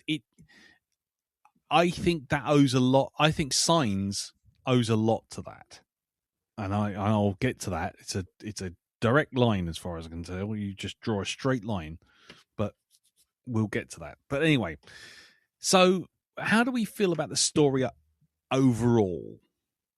That, you know, she grows up, father dies, inspired by her father, she goes on to become an astrologist. SETI gets undermined by people left, right, and center, but discovers this alien species and makes a discovery that changes the world. How do we feel about that? I'll start on this one. Yeah. I'm very happy with it. I can just believe it. Someone has to be that person to discover it. So why not her? And I know. God, I'm very conscious about words I'm saying at the moment. I don't know why, but I think someone has to be there to do it, and she is the chosen one to do that. I've got no problems in her actually discovering it. I think it's a believable way that she finds it. There's a long period there, you know, they have their setup, then they get cancelled, and then they have to work out the money. Then it's 4 years later. Yeah, there's a big, long slog of just listening to static here. Yeah. And it's not as if like they got their money and then the next day they heard it. God, that was lucky, wasn't it? Yeah. No, this is a long, long period of time that we have to sit here and just churn away and try and work at it. And the way that it's picked up, I think the science, as you said, Jim, I love all the science behind it, the first satellite transmission and that being just thrown back at us. I think that's brilliant, and the way they do it. What I don't like is Kent, William Fichtner. Yeah. And him just being able to see everything, even though he is blind. Oh, yeah. I was just about to say that. I mean, you know, you could spend loads of money on technology to get this job done for you, or you could save yourself a shitload of cash and just get a blind fella in. Right? That's all you got to do. Because he's blind, he's got superpowers to compensate. Yeah. He's got ears like a bat. Yeah. Did you hear that? Well, I'm going to say yeah, but no, I didn't hear that. Because I don't want to look stupid in front of all these, like, really kind of high-level people. Yeah. Oh, yeah, I get it now. Oh, yeah, I hear it, yeah. Oh, fuck. Do you know what he's talking about? Is he mad? Or, what? You know, what's going on? Is he just hearing it? Has anybody got, like, is there a coffee percolator on? Is that what's in here? But he's blind. He wouldn't be able to tell, would he? He can't see it. But with the story, I think it shows like a good... It shows a good two sides of religion and a good two sides of science as well. Where you have like the crazy bonkers blow yourself up type religious person, and also the very thoughtful and I can't think of any. I'm not angry with you. I'm just disappointed with you type of religious person. You mean that kind? Yeah. Always trying to get you to believe. Oh my God! Yeah, sorry. Just that's another one that was grinding. Should we say grinding my gears? Yeah. McConaughey's I'm not angry. I'm just disappointed at you. Look, it's like, fuck off. Just fuck off. But then you also have Jodie Foster and Tom Skerritt on either side of things. Of she's slowly worked this machine to get where she is today, and old David Drumlin just swoops in at the very last minute. A very fucking middle management of, Yep. Thank you very much. This is my puppy now, and I'm going to take all the glory for myself. Yeah, I'll take it from here. Yeah. Raises a question, doesn't it? Really, that bit where it's like Jodie Foster, or sees that the bloke's got a bomb, an explosive, and she's like, "Here, I know I can solve a problem." Oh, Tom Skerritt, look, the man's got an explosive over there. Don't go over there and wrestle him. What do you mean? What do you mean? Don't My be a headphones are hero. still on mute. No, Tom Skerritt, don't go over there. No, don't. It's like Burke No. just Yeah. silencing the monitors. That's it. Yeah, just tapping away, and then he just turns around thinking about. Well, what? Do you want me to go on the mission now? What? And Yeah. what? What? How? How? What? Oh, all right, I'll do it if you insist. Yep. Anyway. Sorry, Elton. I had to run. No, Sorry. I think that covers my thoughts on the Okay, on the general story. on the general story. Yes. Okay. Well, we'll get to the religion in a second as well. Jim, what about you? Overall story. I mean, because like I say, I think there's three parts of the story. There's the actual narrative. There's the finale, for want of a better term, and then there's this kind of religious stuff shoved through like a stick of rock. Where See, I think kind of the story of just her finding the signal, building the machine, that's enough. The trouble with this film, it just keeps bloody throwing more subplots on the fire. Yeah. And the subplots, there's too many subplots that don't resolve anything, they don't explore anything properly, and the film doesn't bring it all together in the end terribly well, unfortunately. Yeah. And it's just kind of like, it reminds me of Spielberg's AI. Right. Yes. A film that kind of, it's really interesting, and I'm with it up to a certain point, but then it just keeps going and just throwing more stuff on and more stuff on, and Blue Fairy. But yeah, by the end, it's just kind of like it's like a Rush song. It kind of is this another ending? You know what I mean? It's like just stop Did it. Lee write this? Yeah. You know what I mean? By the time Tom Skerritt came in, I was going, "This is a bad choice." I mean, and then Nostromo, anybody? You're putting him in charge? Look what happened last time when he was captain. No. This is a stupid twat that decided to go into the air ducts. Yeah. Fucking hellfire. Hang on, John Hurt's here. Oh, what's going on? Yeah, But the whole thing with the fight for funding and Haddon and that sort of, a politicking, how people are going to try and steal the thunder, who previously were like going, fuck off, you're wasting our time. You shouldn't be in science. I mean, that's all strong enough for a good film. There's enough there. Yeah. You don't need to start throwing all this other stuff in. And it sort of derails it, I think, really, for me. Yeah. It's kind of this is kind of a film begging for a fan edit. Yeah. If you know what I mean.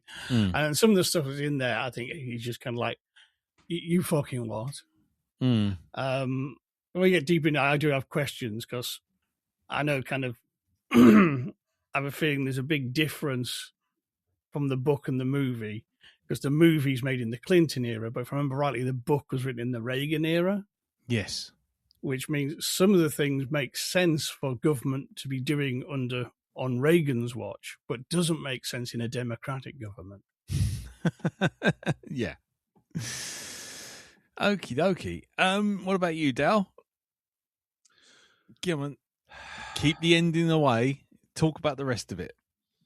Okay, because there's something you suggested earlier on Mm. about who was going to direct this film. Mm. I've got a comical image in my head now of the ending of this film. Right. And I can't get it out of my head. And I keep laughing every time I think of it. Yeah. And it's, imagine, I know we're going to go full here, but this is just a little offshoot from this. Imagine it's not her dad, but Lord Humongous. There we go. I'm leaving that. You can have that. All right. You can have that image now. So you've come across the universe to say hello. You cross the desert, you cross the sands of time, and all you find is me. Oh, sorry, I had to get that out. That's got to go. I had to exercise that fucking demon. You can have it now. The three of you, take that. Yep. There we are. Yeah. Nice. Right. Okay. Now, I will agree that there is, science stuff in this. Good science stuff in films is always good. It's like I liked things like The Martian. I like things like Project Hail Mary. When they do kind of proper science and they talk about it and they kind of give an explanation about what they're doing and they explain it well, it can be a lot of fun. It could be a fun addition and you feel as though you come away learning something. Yeah. And the process they do for things like, double checking the signal because they've got certain rules. If they don't double check it and it's not a signal, does it sound the same? Are they getting the same signal over here and over here? And if they have, then fine. Then we're on to something. Is it given a certain reflection back? Does it match any other stuff that we've heard, like pulsars or nebulas or anything like this? Is it coming from beyond a certain point as well? All that stuff, great, There wasn't any of this, hey, it sounds like somebody's on a ham radio from across the universe. Yep, that's aliens.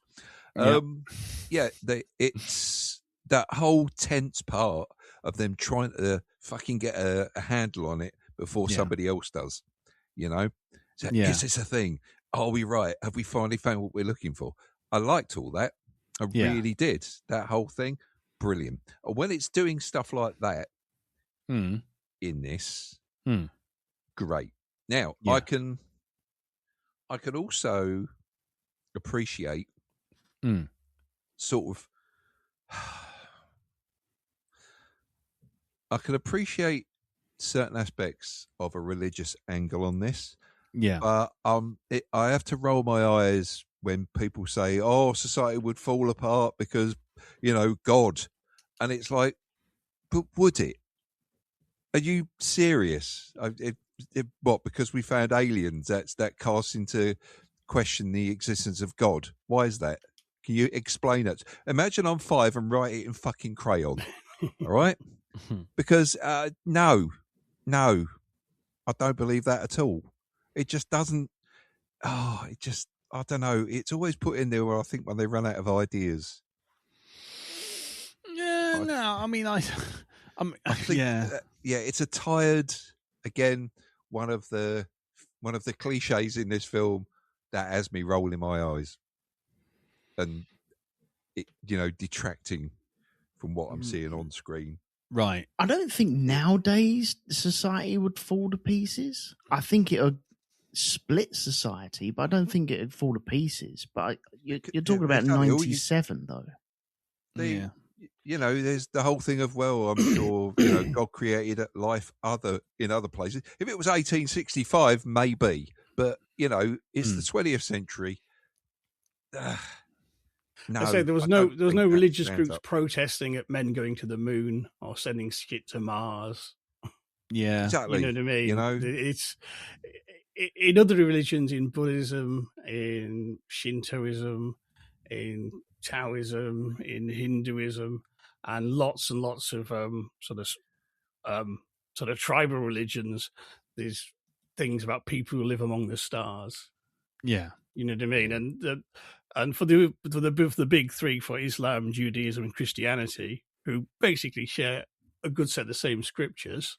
There's nothing saying God only made the earth, there's no life anywhere else. There's no prohibition saying that can't be. So there's no... Yeah. Yeah. It's not like, kind of... there's no biblical objection to the concept of life on other planets. Yeah. So I think if aliens turned up, I mean, there would be ructions in society, and undoubtedly, but I think it'd be lots of people with all various issues, if you know what I mean. Yeah. But in particular, it's kind of like who gets to talk to them, who's doing the negotiating, shit like that. That's where the blood would start flying. Yeah. Yeah, it is. It's that whole political machinations of it. But I mean, one of the things for me that lets this film down is the religious angle on it, and it's that I don't know what they were thinking when they wrote this, or what they're. I know, as you say, Lee, it's that whole thing of trying to appeal to the Bible Belt where this film is concerned. And it's a whole thing of, if you don't admit faith and stuff like this, then I'm afraid you're a lesser person. You shouldn't be going up in that spaceship. And I'm thinking, why don't you fuck off? Yeah. Seriously. This is, you start doing that, you get emotional about it. You've got to treat this with a lot of it with from a very scientific point of view. Yeah. Right? That's it. You've got to be level-headed about this. You can't be going into this situation with that whole thing of having your whole kind of religious belief shook and that. Because to me, that says you're going in as an unstable element into this and you are just going to fuck this up. If you're making a first contact situation, no. You can deal with all that later on. You can talk to them about the various religions and stuff like this on Earth and what that means later on. But you can't go in there because, you don't know what these beings are like. What if that's the thing where they turn around and tell you to fuck off because I've heard this before?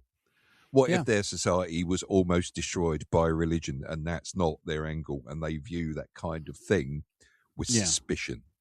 Yeah. It's that whole thing of McConaughey in that conference and he looks at her so fucking disappointed. And that it just made me angry. And it kind of took me out of the film. Yeah. And it's like, I can well believe that they were angling for that in the film, as you say, to try and appease somebody. Yeah. I mean, the whole thing, though, that's what struck me as kind of, they wouldn't have this sort of McCarthyist congressional hearings to decide this shit.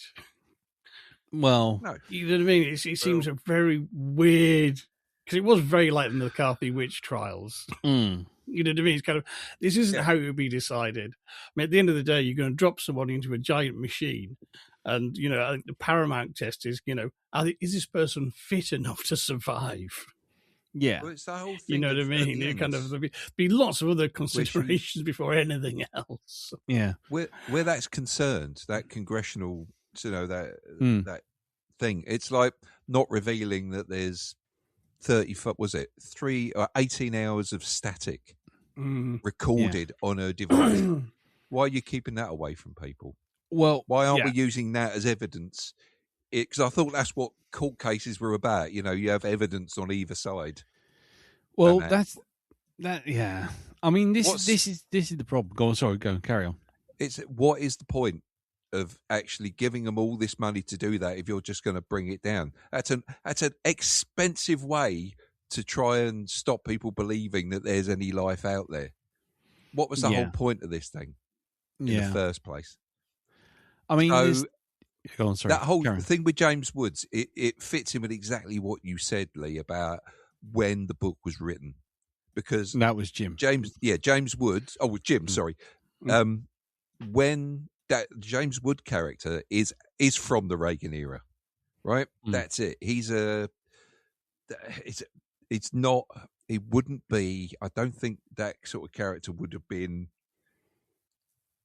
That would have been an aspect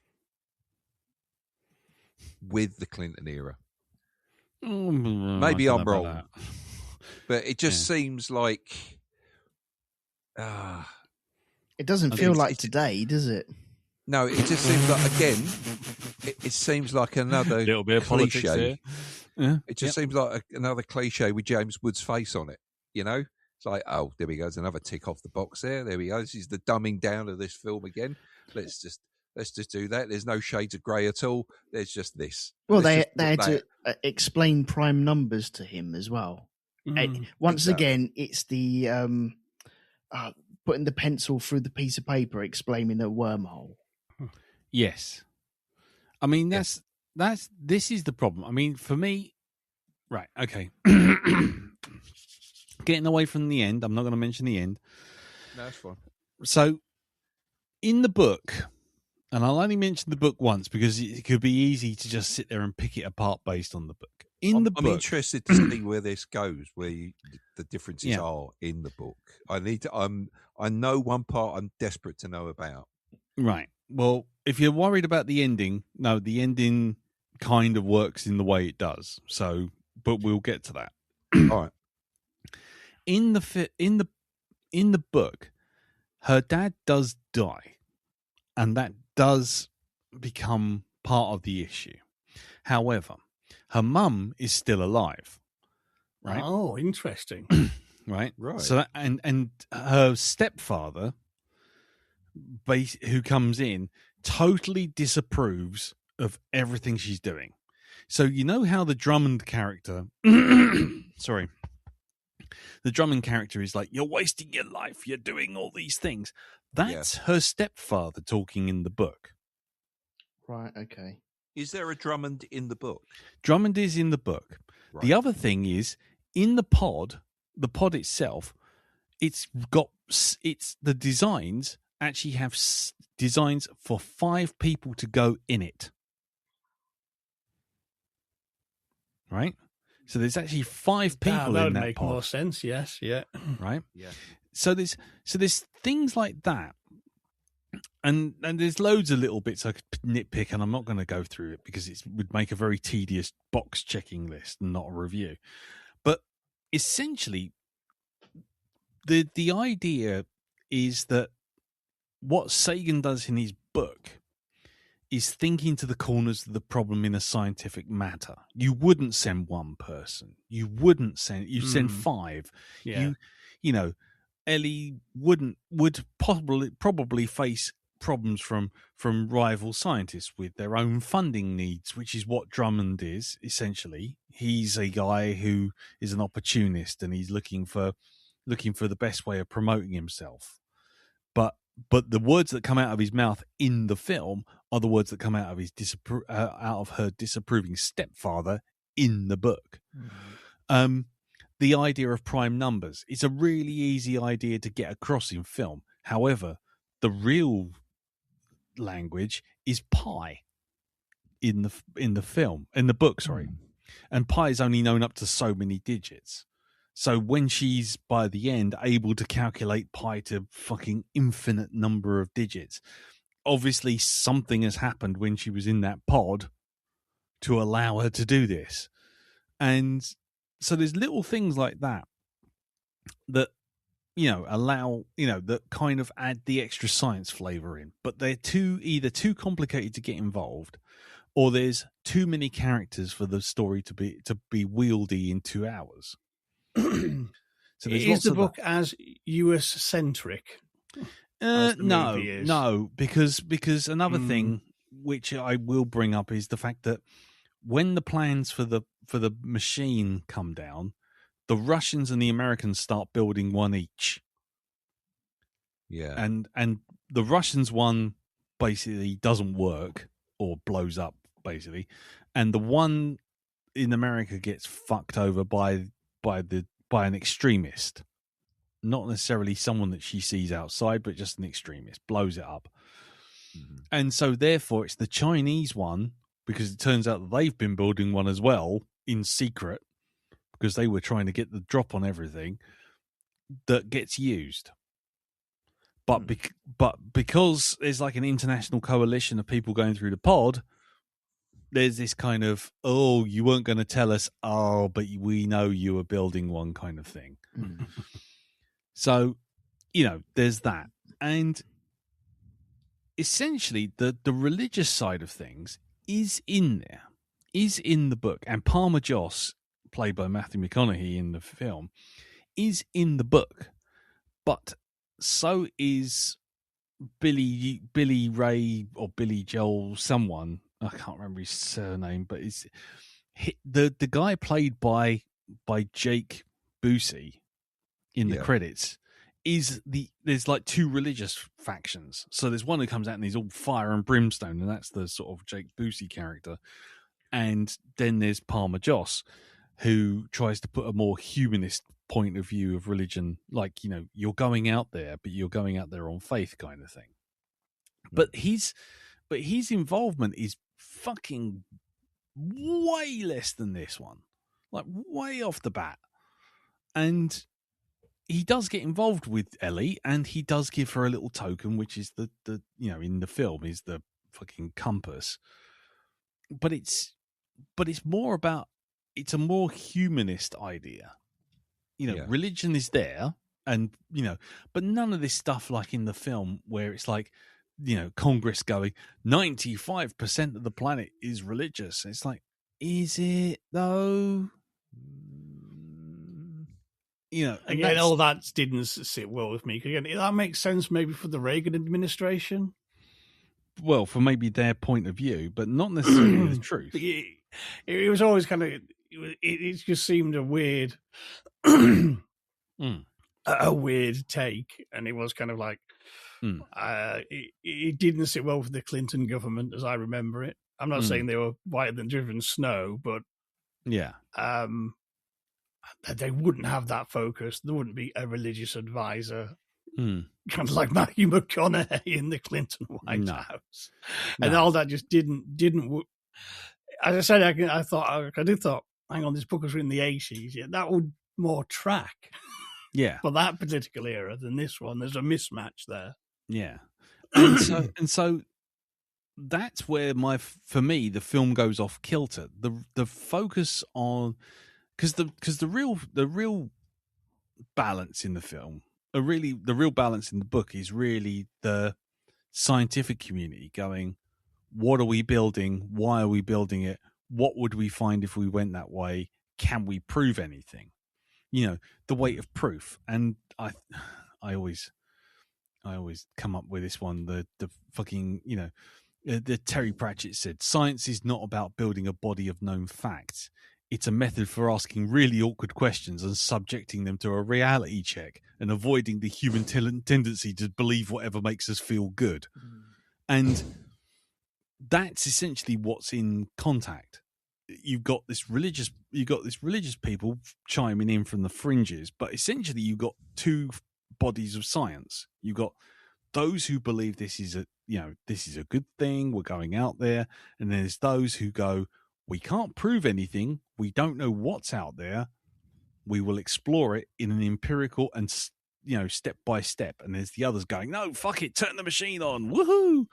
And it's that kind of side of science, and it's about understanding and endeavor and exploration and curiosity. And finding that balance between the two approaches. And finding the two. Yeah, exactly. And that's what's there. The ending, it still has the element of faith, and Palmer Joss does still feature in that sort of thing with Ellie, kind of like, you're doing these things because you believe. So you are, and he's doing the sort of religious gotcha stuff. So the film for me fails because what it does is Robert Zemeckis comes in and goes, okay, all the science is really lovely and everything, but we could be talking to, very erudite people in the audience, or we can be talking to a bunch of hicks outside of bumfuck nowhere, and they want to know that their god is being represented by this, by this spaceship. And it's no coincidence that sort of like even Star Trek went to sort of like, Kirk versus God around the same sort of time. There's a certain vibe. And that's where Contact falls down for me, because it wants to have its cake and eat it.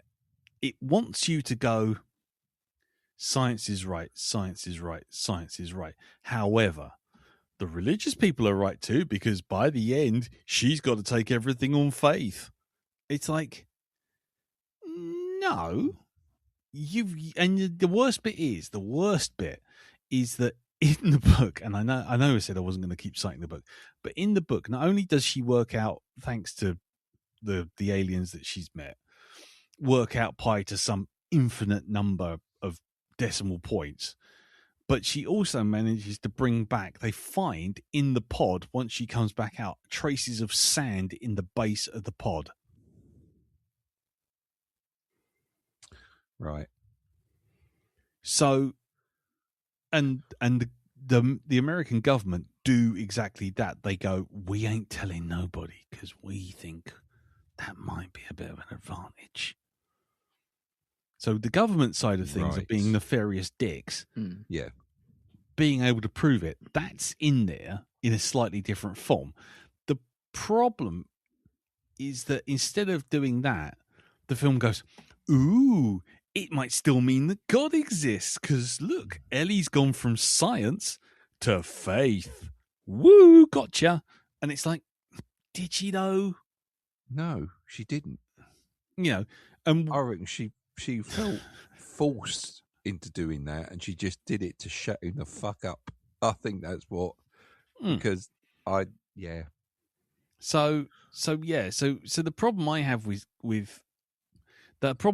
Contact the film is that it really does want to have its cake and eat it. It wants your science person to be all super duper science and do these things. But the instant it has to essentially nail its colours to the mast and go, look, science wins, motherfuckers, you didn't pray this thing into space. It goes, oh, no, actually, mealy mouth, she's got no way of proving it. Maybe she's doing faith. You know, it's just like, oh, fuck off. And then Alan Silvestri comes in with his twiddly piano, and everyone goes, ding, ding, ding, ding, ding, ding, ding, ding, ding, you know, religious people, do not panic. It's all right out there. Science doesn't really matter because you know what? They all get faith. La la la la la. It's like, oh, fuck off. Like I say, you didn't pray this fucking thing into space. You built it with science. Yep. And so, you know, and the conspiracy. And then it carries on and goes, no, but it was real, and there's a government cover up. And it's kind of, well, you just fucking sat on the end of your fucking story. Yeah, exactly. What page am I on? What themes are we going for here? I don't know. I don't know at this point. I think they're going for the twirly moustache at the end, aren't they? Whoa, she's got 18 hours of static. How did they get that? It must have happened. Yeah, but that's my point. It's like, if she's really a person of science, if the people, it wasn't just one person watching her fall through that gap, and it wasn't just the dude going, oh yeah, there's just static on here. It's like, wouldn't someone notice that, I don't know, the tape was full? You know? Well, this is why I think this film was dropped on its head as a child, because it's full of things that aren't thought through properly. I mean, to be honest, in all seriousness, would you hire Jake Busey to work on a space program looking like that? With those teeth? No, you wouldn't.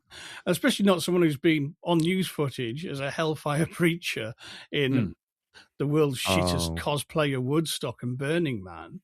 But he had a haircut, Jim. I know, and it's that's it. They fooled you. Yeah, I mean, like you could blag your way in to that kind of a project without doing like at least 15 years of science degrees and shit. Yeah. You know what I mean? It's kind of like, really? Fuck off. And likewise, all the people watching, you're building something that's going to warp space and time, but you're allowing an audience just stand across a stream and wave. Fuck off. No. And also, the whole line of, well, we're building it, but we don't know what it's going to do. Dude, you've got the blueprints. You should be able to work out what it does. Yeah.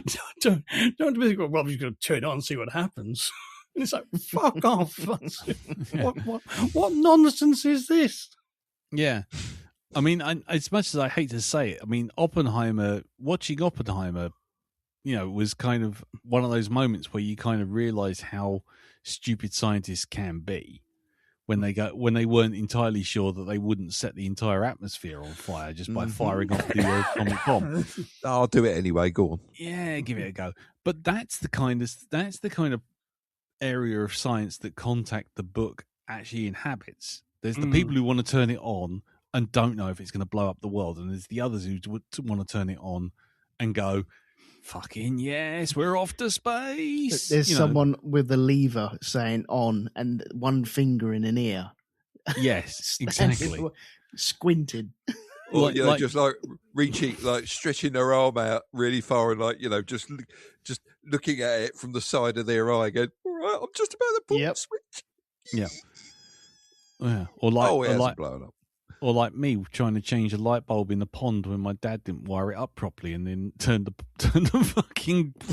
plug on. It's like all the fish just floated to the top. They pretty much did, as did I. And then Dad grabbed hold of me and his arm went rigid as well. And then Mum had to hit us both with a plank. I was going to say, one of your neighbours came round and said, "Here, Roy, that's an interesting statue you got in your pond there. That's not that's my son." Yeah. How do you think my hair went curly? Anyway, so yeah, so that's what I'm saying. There's two sort of there is religion in it, and that's fine. But the whole hysteria of you might discover that there is no God. It's like, and that kind of thing. It just doesn't ring true in any world. I don't know. He's not just floating around in space, He's got a home he lives in that's not there. I mean, don't you know this stuff? Isn't that written? I thought it doesn't say, if you're a good boy, you'll go to space. No, it says you'll go to heaven. Did you forget that bit? Plus, he's like, can you see him? He's supposed to be omnipresent, but you can't see him. I mean, are you forgetting that bit as well? So it's all just not thought through. No, that's the problem, and it is kind of. But it's throwing so much in. It's kind of, it's like the old Mad Magazine sort of.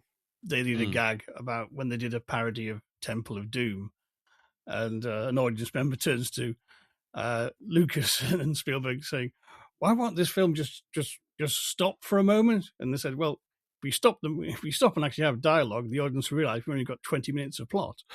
And this sort of has that similar sort of momentum. And on one hand, it's beautifully crafted and it's quite impressive. All the jiggery pokery you've got, like seemingly, he's got in lots of real news people and actual people playing themselves, and he's tweaked footage of other people to build this world. But it's a world that's been dropped on its head where you hire Jake Busey and let him get right near Tom Skerritt. I mean, Tom Skerritt alone in this universe should have seen those teeth, and that should have been a red flag. Yeah. I think he might be sensitive to things with big teeth. Yeah. I've got to say, in space, yeah. But you know what I mean? It's just kind of like, but it just keeps chucking this stuff at the wall, and it's kind of no, just you've got more than enough. You set everything up really well in like the first hour. Just keep connecting those dots. Just don't, there's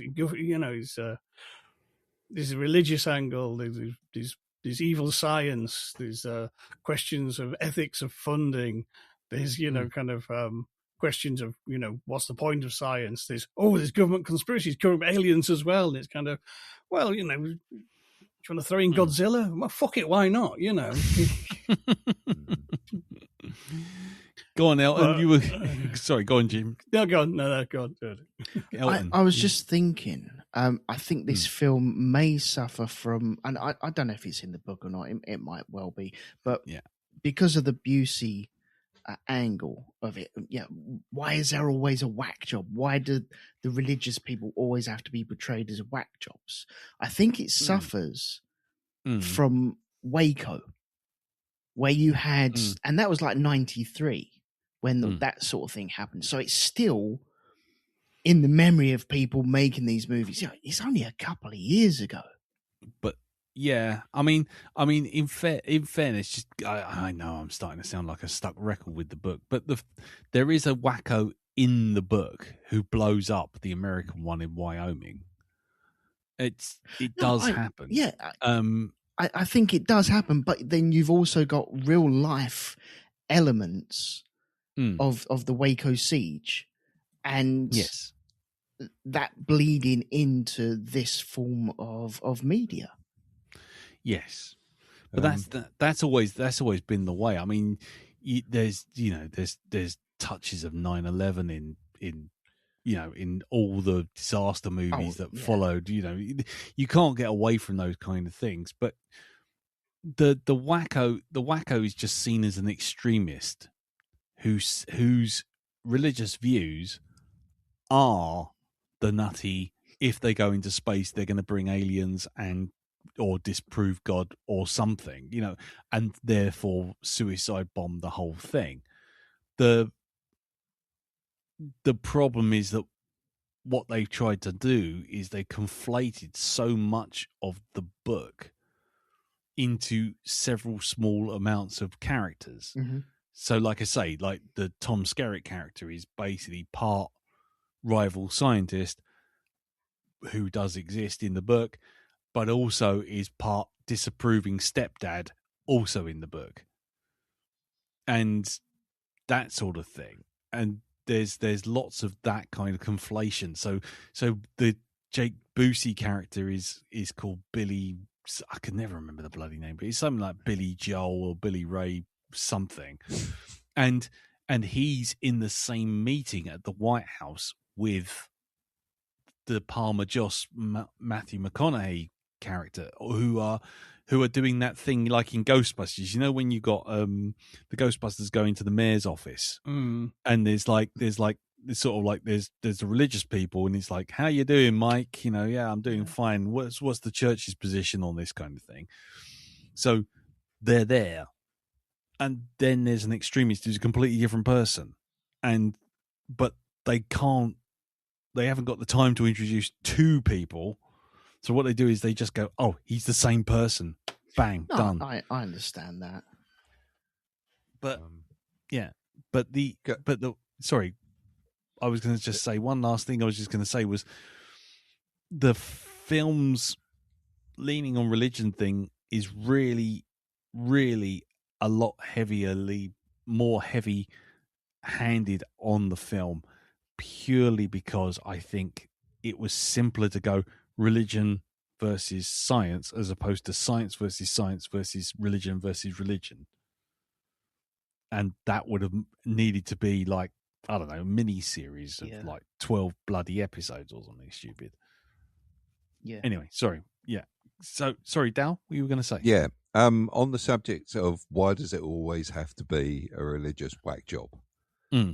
We are talking about a society, especially today, where every 2 months the rapture is supposed to happen. Okay, and we have people who believe that it's going to happen, even though it was supposed to happen 19 times before, who sell all their goods and get ready to go. I've heard of these people in the news that have done this. Yeah. And then it doesn't happen, and then it's like, oh no, why was that then? So we live in a society where, I'm afraid they're out there. Well, there's been everyone from the bloody Moonies upwards, isn't it? I mean, let's be honest. It's not like this is it. So, extremists are always the ones that use, a lot of the time, can use violent methods to put their point across. Okay. And that's what happens with this, guy here. Yeah. So yeah, sorry, that was basically that's cool. It was that's just cool. a comment on that whole thing. It's like, unfortunately, especially now, and there's even more to it than that. But not going into that kind of side of things. Yeah, the whack job, who is the religious whack job, is an element. in these kinds of things. Yeah. Okay. I tell you what. We've been quite down on it, Elton. Mm-hmm. Let's give you the floor because I know what's going to happen. We're going to hit the ending, and it's all just the rails are going to come off again. So go for it. I'm just going to run through my notes then. No. Yeah, no. You don't have to rush. Just give us your feelings. Go on, go for it. Okay. Okay. Well, I think the opening is brilliant. The way that you're coming away from the earth and the music is getting older and older. It's a great perspective of what is actually going on in the movie and how it's working. I think that's great. I thought my headset had broken when I was listening to that last night. It's like, fuck, has my Bluetooth headset kicked off my phone playlist? You know, and I'm switching this, that, and I realised, no, this is supposed to be part of the film. Yeah. Yeah, it's great. I think the sound design of the actual message itself as well, I think it's great. I think it's brilliant. And the way that they link into prime numbers and stuff like that, having to explain prime numbers, I don't like, but that's for like the lowest common denominator in the audience, really, isn't it? The thing that really hit me this time round, so you have like the setup shots of young Ellie and her dad, and he's like, oh yeah, well, it's such a, wouldn't it be, it seems like an awful waste of space out there if there was no one out there. Then you have McConaughey hitting on her later on, and he just so happens to say, well, wouldn't it be just a awful waste of space? And all of a sudden she's like, ooh, my. Get in my pants. Yeah. I think I need a bit of you. No, your dad said that. Yeah. All right. So, yeah, she clearly gets turned on by her dad's words. There is that shot as well. Yes. What an absolutely spectacular shot. So that shot of her, when the dad's on the floor, she goes to get the pills, she runs up the stairs, she runs down the corridor into the bathroom, and it's a reflection. And it's just, I still don't know how they do that. I still don't know how it's done.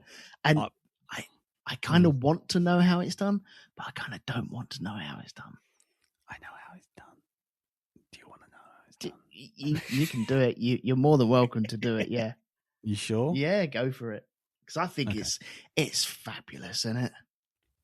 It is. It's amazingly well done, and for the time, it really. I mean, even now, it's still it's the one thing that Zemeckis does very well when he tries to play around with camera moves and perspectives and all that kind of stuff.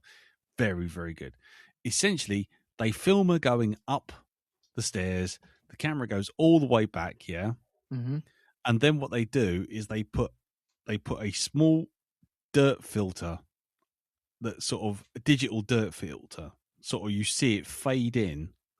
Unfortunately, HD really does this film no favors because you can actually see it. You see the dirt filter come in, and then what's happening is her footage of her running towards the camera is essentially tracked to the other shot. There's a second shot of someone with just ginger hair. You don't see her face. You just see the back of her head reaching and opening a cupboard. Now, if you looked at that cupboard beforehand, that would just be a green box or a blue box with a couple of markers in it. So what they've done is they've taken two pieces of footage and just really well timed it so that the thing opens, and they've tracked the footage onto that piece of glass, or what's supposed to be a piece of glass. But what it is actually a piece of footage with the dirt of the glass stuck on it. And then what they've done is they've taken the girl with the ginger hair. You only see the back of her head and her hand. They've retimed it because you can actually see the fringing around the head where she's actually a different piece of footage. Right. Okay. So there's three pieces of footage. There's the thing opening. There's the girl running down the hallway. And then there's the overlay of the ginger-haired girl seen from the back reaching out to open up the cupboard, but you don't really see her touch the cupboard. She just sort of moves into shot and her arm grabs the cupboard, but the door's already opening. Mm-hmm. So it's kind of it's a really, really, really clever sleight of hand. But I mean, it's, to be quite honest, even if you knew how it was done, it's still something you couldn't pull off easily, because you've got to get so many elements right. You've got to get the timing of the girl, timing of the footage, the timing of the door opening. It's just an absolute fucking nightmare to pull off. And you still got to look at it and just hats off, tip the hat. Yeah. Anyway, sorry. Didn't mean to. No, it's all right. I'm happy with that. Would Trump be pissed off that Hitler was thrown back at him by aliens? I don't think so. In this world now that we have, no, he wouldn't. I think you'd have like Putin and Trump and Farage all going, see, told you. Yeah. I mean, to be quite honest, I think if they saw Hitler coming back at them, they wouldn't listen to anyone saying these are the first signals that came out of the human race.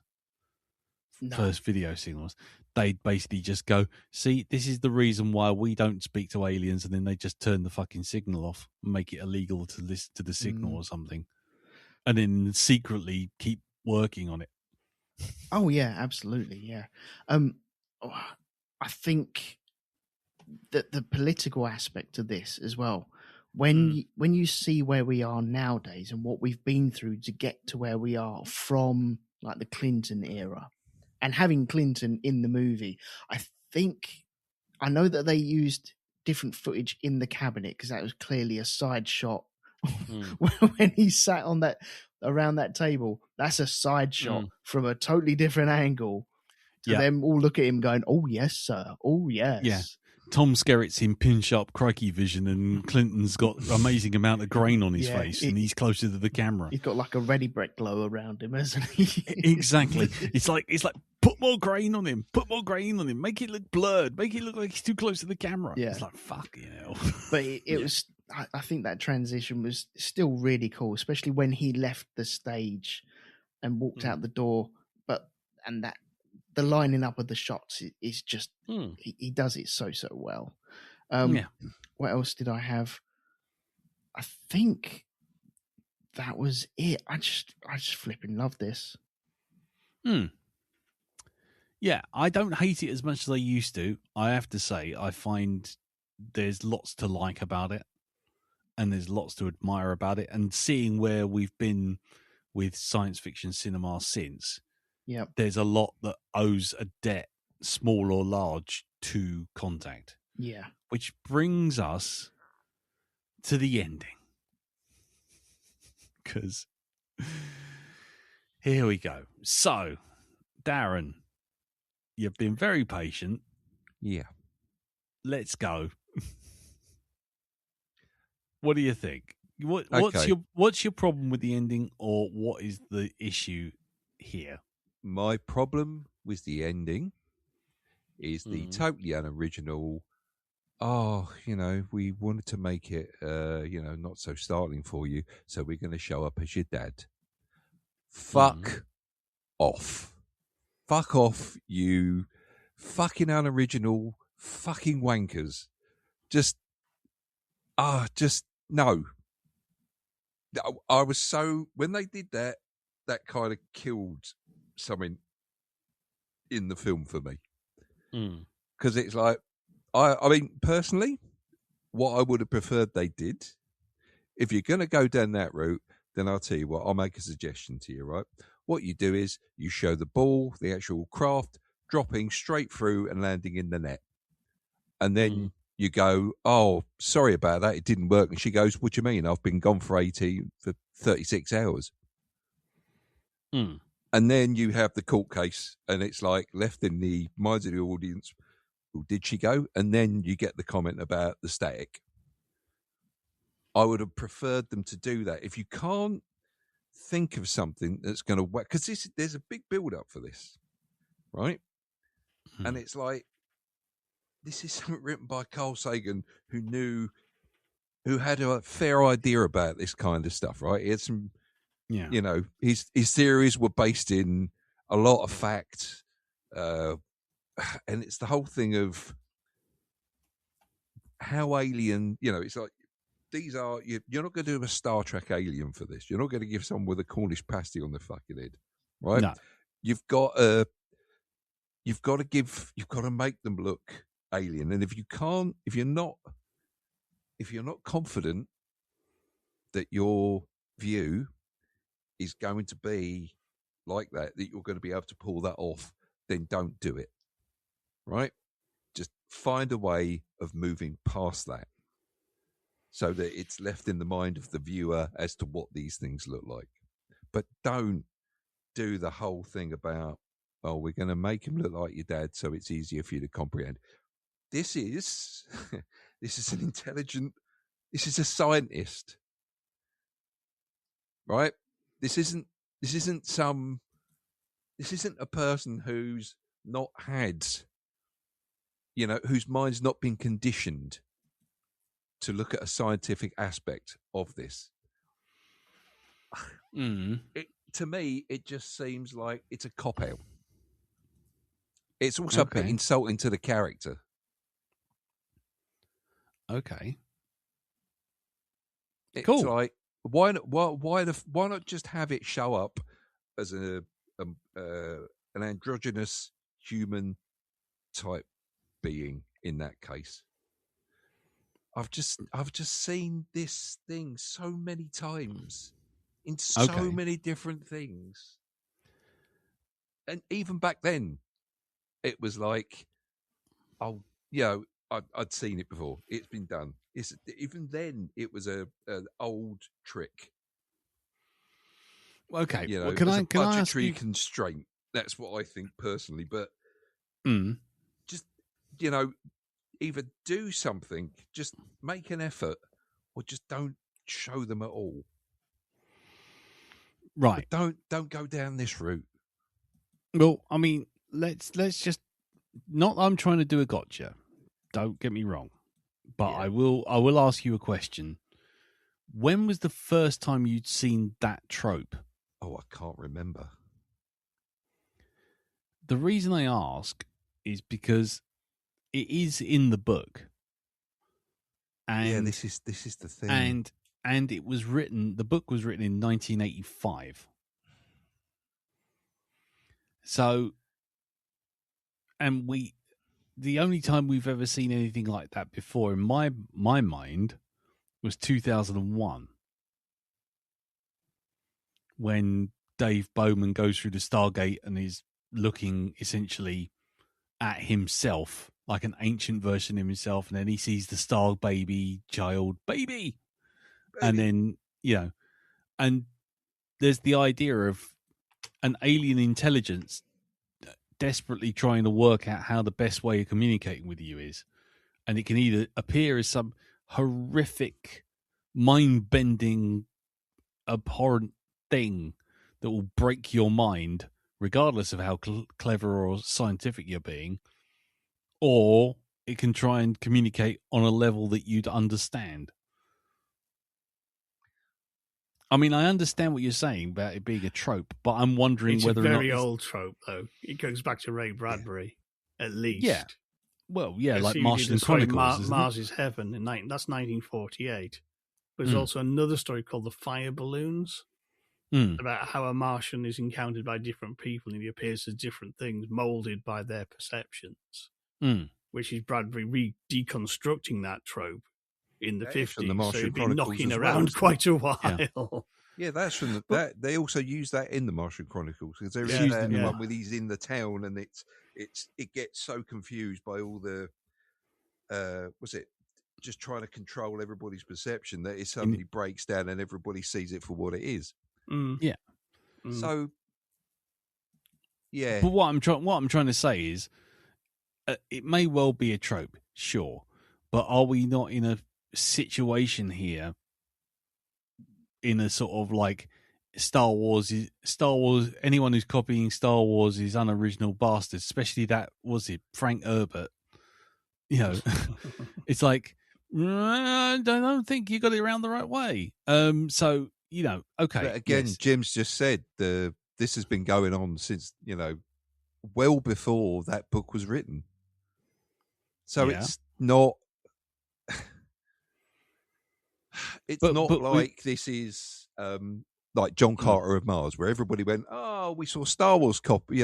It's copying Star Wars." It's like, no, this is the original source material. This is where this is older than Star Wars. But because you've seen Star Wars, you're seeing this as a trope. This is not that. This is well past the time that people started using this as a trope. So it's not got that same.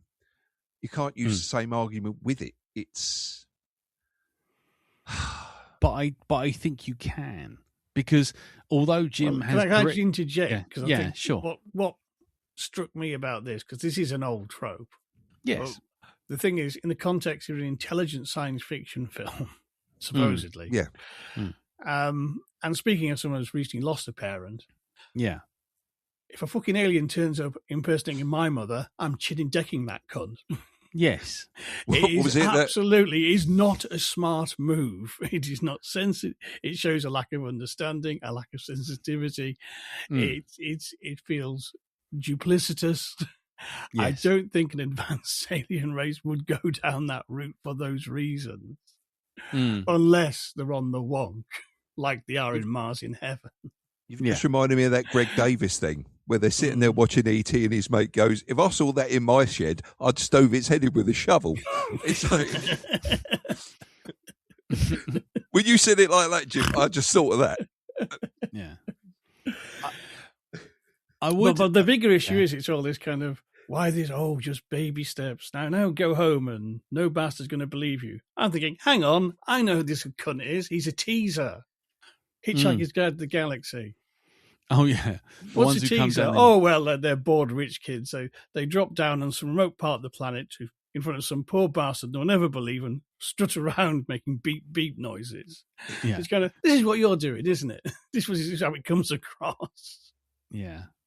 It's kind of, there's a lack of rhyme or reason to it. And it's just kind of like, really?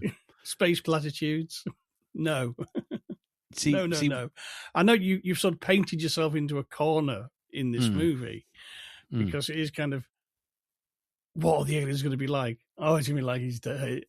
It's kind of, as soon as her dad died in that film, I knew that's what the aliens were going to be like. And it's kind of, and what have the aliens got to say for themselves? Fuck all. And so, I turn into J.K. Simmons at the end of Burn After Reading. So, what have you learned? Nothing. You know what I mean? Yeah. And this is a problem if you set up these big reveals, these sort of mystery reveals. You got to pull something good out of the bag. Yeah. I mean, I'll ask you in a second what you thought as well, Elton, because you've been strangely quiet on this bit. I feel like you might want to jump in on this, but the one thing I would say is, do you think, and this is what I was thinking as I was watching it this time, do you think your tolerance for the ending is kind of undermined by the overabundance of saccharine sentimentality in the film for the previous 2 hours? Yes. What I'm trying, that's because I think, and this is where I draw the line to Signs. In the movie Signs, the thing that most people get wrong is, going, oh, they've only come down they're allergic to water, they've come down on a planet full of water with beings full of water. The truth of the matter is that the aliens and their nature is completely pointless. It's nothing to do with it. The whole movie is about faith, and it's the thing that everyone misses about Signs. And so when you miss the message because everyone's invested in the horror element of the aliens, it's like, oh, well, you've missed the message. The film goes and falls apart like a badly risen souffle. And in the case of Contact's all about science and all about the ways of trying to communicate and all these things. And yes, it pulls on some tropes, and that's fair dues.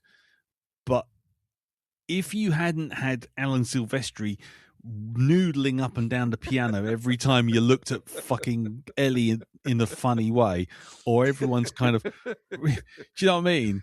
Somebody wind up Alan. Put the key in the back. There we go. Yeah, you can tell why he went to the fucking Avengers and went da-da-dun, da-da-dun. It's the first time he could actually use his wrist muscle on that fucking piano. It's like da-da-dun, da-da-dun, da-da-dun. And, you know, it's like, fine. Is the fact that it's a trope not the problem insofar as it's a trope, but actually because you've had so much twiddly, foo-foo bollocks undercutting everything that you're sick to death of any more overly rote sentimentality. So when the sentimentality comes in at the very end, it's like fucking Michael Caine in Interstellar. Every time he fucking turned up, you know, this message has taken 17 years to get to fucking Earth and come back, and the only thing that Michael Caine can do is go rage against the dying of the light, and it's like, right, and then you kind of fly away a bit more, and it's like rage against the fucking shut up, Michael. If you've got nothing to say, fuck off. And then you see him dead, and there's his fucking statue, and underneath it's got rage against kind of like it's like. Yeah, it's the sentimentality has been robbed from that because you've heard him do it 5 times and it's turned into a bit of a gag. So is that part of the problem with the end? Not so much that the end is a trope, but because you're so sick of the saccharine sentimentality before you get to that point, it's just one more sugar cube in a fucking builder's tea that's already full of sugar and is practically brown golden syrup. No.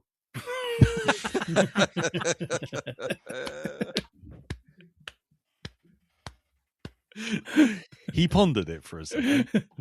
The answer was simple. No. No. This is a case of a film that sells you a lot of sizzle and doesn't deliver a sausage. Okay, cool. I will hold you there, Jim, because I think we've kicked it. We'll go over to Elton for a second for a slightly more different perspective on this. What about you, Elton? I quite like it. I've grown to really, really like it. I think the first time I saw it, because it would have been in the cinema, I came out going, "What? It was her dad." And I didn't quite understand what I'd seen. Yeah. And subsequent viewings, I've worked it out and understood it. But Jim, you said about it's sizzling and you haven't got the sausage. Oh, for fuck's sake, I'm such a 12-year-old, sorry. I think this film has earned a bit of leeway at the end. I think this film is really, really good up to the end. And I think it's the perfect way of doing it because the people around me at the time of watching it were sat there going, well, where's the aliens? What's going on? Oh, it's rubbish. It's just her dad. Blah, blah, blah, blah, blah. And what were you expecting them to do? They've given you this grand tour of the universe, and I think like the actual wormhole stuff is really, really good. And you've got to this planet or wherever it is, or is it just like a video thing in her ship? I'm not too sure, but. What are they meant to do? Are you meant to have like tentacle aliens there going, hello, lady, we are the aliens, and we are now going to communicate with you? Because that doesn't fit. And it would have been so way over the top to have some crazy alien creature right in front of you. Because I think it would have been sometimes... not seeing is better than actually seeing. And this is one of those cases of yeah, it is a trope, but showing you a wiggly alien would have only disappointed absolutely everyone. Nobody would have come away. Sorry? Nobody's saying about tentacle aliens. As I pointed out, why not just make it a generic humanoid figure? Why does it have to be her dad? Because she actually mentions that it's been scanning her brain as a method of trying to communicate. So it's using her memories. And it's another actor to pay as well. Well, yeah. I mean, you take. Yeah. Let's not just pull back another the curtain actor. Look, let's not pull we've back spent the curtain. 14 billion quid on special effects. Okay, we've got 2.5 pence left in the tin out in the kitchen. Yeah. Not sure we can do anything more with this. I mean, in fairness, like I say, it is in the book. It is there. No, it is. That's cool, but I think everyone would have been really, really disappointed. And I think there's no exception to whatever type of alien or feature or form that you put there, anyone is going to be disappointed unless it isn't her old man. I don't see how you can do it any other way. If it's just another human, then you're like, well, okay, well, I thought these were aliens. So we all look like that. Now you're presuming that all alien life is looking like humans. Well, that's very presumptuous, isn't it? Yeah. I mean, for me, just to interrupt for a second, for me, if it had turned into fucking another Star Trek Cornish pasty on their head with a little bit of paint and some fucking spots, I would have been like, oh, fuck yeah, off. I would have flipped the table at that. Like I said, if you can't think of something original to put on there, then I would prefer them not to do anything. I like your idea, Darren, of having a just drop, but then having the 18 hours as a twist at the very end. Very Twilight Zone. That's really cool. Because you're not. They didn't do the exact book, so why not? If you're going to play with it, just why not give it? I mean, not sticking with the book worked in the case of what is it? Stephen King novel, not novel, story, where they changed the end completely. Frank Darabont, The Mist. The Mist, right? It worked for that. But that came out like almost like 10 years later. But no, what I'm saying is though, Lee, if you're not going to if you're going to change the book, if you're going to mess around with the characters, it's like, why not just push it a little bit further and change the ending? Why not just miss out that whole conversation with the aliens and just have it so the thing drops and you've got this mystery now of this added thing of, did she actually go? Was this a real thing? Is she just imagining it? Did she have a fucking seizure? And then but then I'm with Elton on this point. I think it's a damned if you do, damned if you don't. If they didn't show anything, oh yeah, I mean, I agree. There'd be silly cunts like us, sort of going. What, like we are? You mean? Yeah, like but there'll be we're doing now. Yeah, yeah, but that's what I'm saying. There'll be silly cunts like us, but on the other side of the fence, going, why didn't we see anything? We built up to basically her falling through a hoop. And it would just be, the whole film would just be cut down like that. If it was made now and someone decided to rewrite it or rewrite the ending, then there'll be Sagan purists going, well, what was the point of changing it to make it look like the aliens from the end of Arrival? Do you know what I mean? It's like you're never going to make anyone happy beyond the story. If you say that, oh, she meets her dad, okay, fine. Some people will go, I'm going with that. That's fine. Other people will go, that's just bollocks, and that's fine. But that's in the book. That's the thing that was adapted in the first place. And I'm surprised at that. But what? That Sagan went down that route. I don't know. Just something about me that just says, did he? Yeah. because it was the safest option. Otherwise, you're then stating that they all have 7 arms. Well, I mean, let's put it this way. Where did the 7 arms come into it? No, it's just because using an if you example. then just have an alien meeting her with 7 arms, then everyone's like, well, Sagan thinks they've all got 7 arms. So it's the safest option for him to have of, well, we don't know what they look like. And that gives everyone free expression to think of what they could look like. Whereas if I show you what I think they look like, now you have something on your radar to actually think, and that's what you think I think forever. I acknowledge that. And what I said there about the fact if you can't think of anything original, you can't think of something that's actually going to justify that, then just, I don't know, just don't show them at all. You know? Even if you have the camera to focus on her. But then would you be happy with that? Be honest. Would you, as a viewer, be happy with the fact that she just literally drops through a hoop and then comes out with 18 hours of static? I would be happier with that than what I got. See, I'm not calling you a liar, but I suspect that were we in a different universe where we never got to see the alternative, I think we might have a different opinion. I'd be happier with that than what we got. Doesn't mean this is the thing. It's all subjective, this, right? If you're happy with what you got, then that's fair enough, you know? Oh, as they say, it's subjective. Yeah. What I expect is, you know, I'm not saying they should just tear the film down and just totally remake it. I'm not going to go down that fucking route. Unlike some people. Yeah. You know, we got what we got. That's it. Yeah. And like I say, if you're happy with it, then that's it. It's fine. That met your expectations.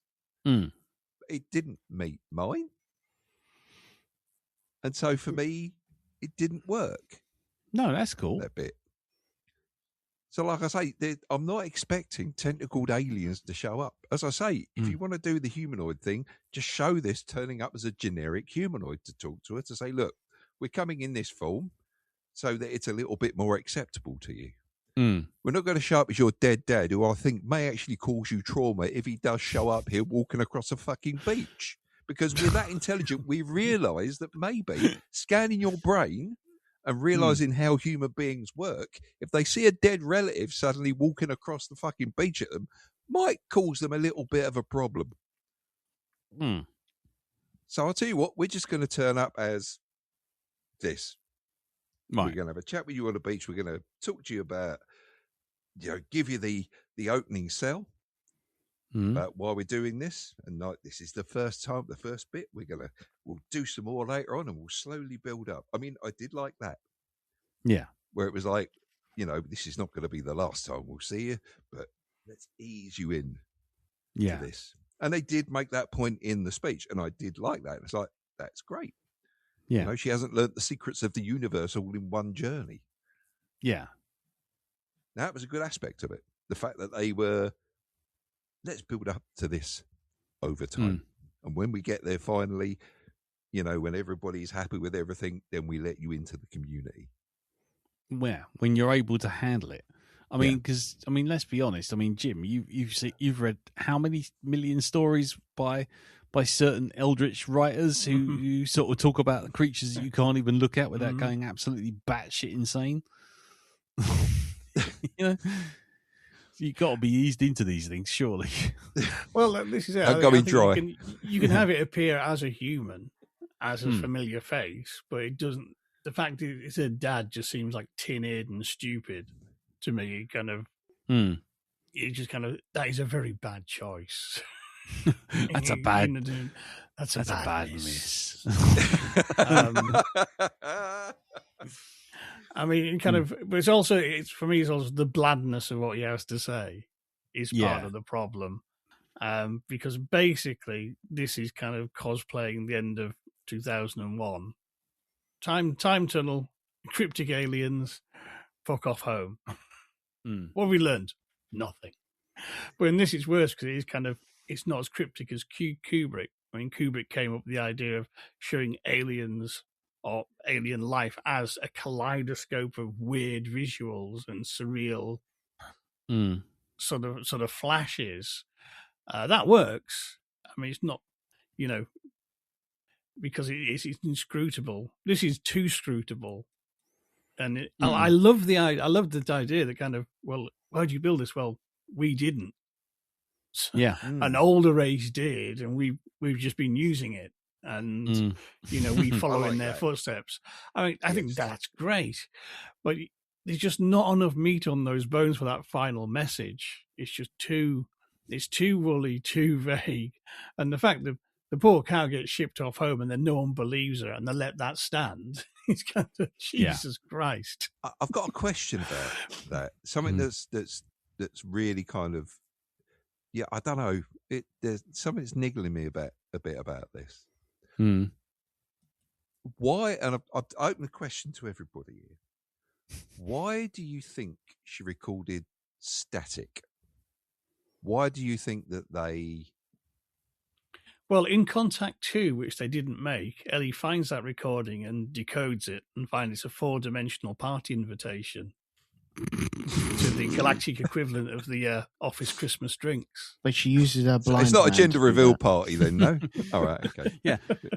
She uses the blind scientist to do that. Let's get a blind bloke in. Yeah. If I know this, that's the sound of the colour orange. This is the sound of the underground. By and the beat of the drums go round and round. That's a tune, isn't it? But no. By the way, can I just make one single point? Did you know the name of the blind character played by what's his face? Stevie? No. No, it's worse than that. No, it's worse than that. It's worse than that. His name is Kent, right? She mentions it, Kent. But if you look at the actual credits, his name is, and I made a note of this because I went, oh, fuck off. His name is Kent Clark. Oh fuck off. Knee-jerk reaction. Yeah, exactly. Kent Clark. Yeah, or Clark Kent, if you will. On the fucking, it's just like, oh, do me a favor. Just really? He doesn't feature in the book. He doesn't appear in the book. He's not there. So I think they should do that. This is a business opportunity waiting to happen. You've got directories of builders and stuff like this. I think you should have a directory of blind people that you can call in to do jobs for you. I can hear the whole. Exactly. You want a cabinet made? I can hear that. Good luck. I can hear I can hear the wood. I can hear the wood. I can put it together like that. You drop your screws over here. Yep. I heard them hit the floor. Anyway. Oh, you know that credit card you were looking for? Yeah, it's in your drawer upstairs in the bedroom. Third one down, just underneath where you keep your knickers. That's it. I can hear them rustling. I can hear it. Yeah, I can hear the numbers. I can taste the colours. Yep. I can taste the rainbow. Right. I think we're getting we're running fucking massive late. We are? Yeah, it's 12:30. Oh, blimey. Right. Oh, shit. And I've still got an hour's editing. Yay. Not concluding downloading and conforming these files. Fuck. So anyway, I mean, I would just say that I didn't appreciate the end the first time. I really didn't, and I found it mawkish and sentimental and saccharine and overblown. And I was like Johnny Mathis on 12 T's. I was just like, baby, baby, when I came out the cinema. Watching it this time and having watched things like Arrival, which has a very similar kind of thing. You have to believe what I'm saying. You have to save the earth, blah, blah, blah, blah, blah.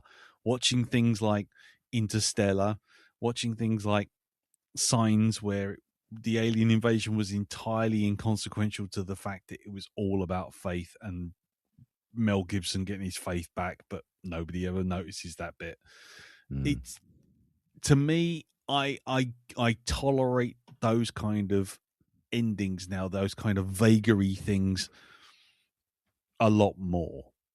Not necessarily approve of them, as everyone else has pointed out. It is a trope, and it is a trope that can be overused and seem a bit stupid. But I appreciate it in this context. I just feel like my first reaction to it the first time round was because I couldn't put into words how much I fucking hated the twiddly-twee nature of the whole fucking film, shot through this like a stick of fucking sugar-coated glycerin. It's just like, don't feed me so much sugar and then expect me to feel sentimental, because I will go the other way. And it's the same thing with Zemeckis' films all the way through. I love Back to the Future, but he didn't fucking write it. And, Bob Gale held his feet to the fire and says, no, you don't have to do these twiddly-twee things. But once he became the big director and he went off and did like fucking Forrest Gump, where, Forrest had a child with Jenny, and Jenny just happened to die of AIDS. But don't worry, Forrest hasn't got AIDS, honestly, Gov. Just look at this feather. Yeah. It's just like, oh, for fuck's sake. And, he's never really got that mojo back for me, Zemeckis. He's always done that thing of, here's me twiddly-twee, sentimental, shitty nonsense, which, only people who read sort of like Women's Own and sort of like look at like news stories about fluffy rabbits, just because it's got a picture of an AI picture of a fluffy rabbit with a, bell on its hat or something. Just no, I don't need to know this shit. Just stop it. If you're going to put reality in here, fucking have reality in here. Don't fucking go wibbling off and throw a feather in my face and go, oh, isn't it also magical? No, Forrest has got AIDS. He's going to die.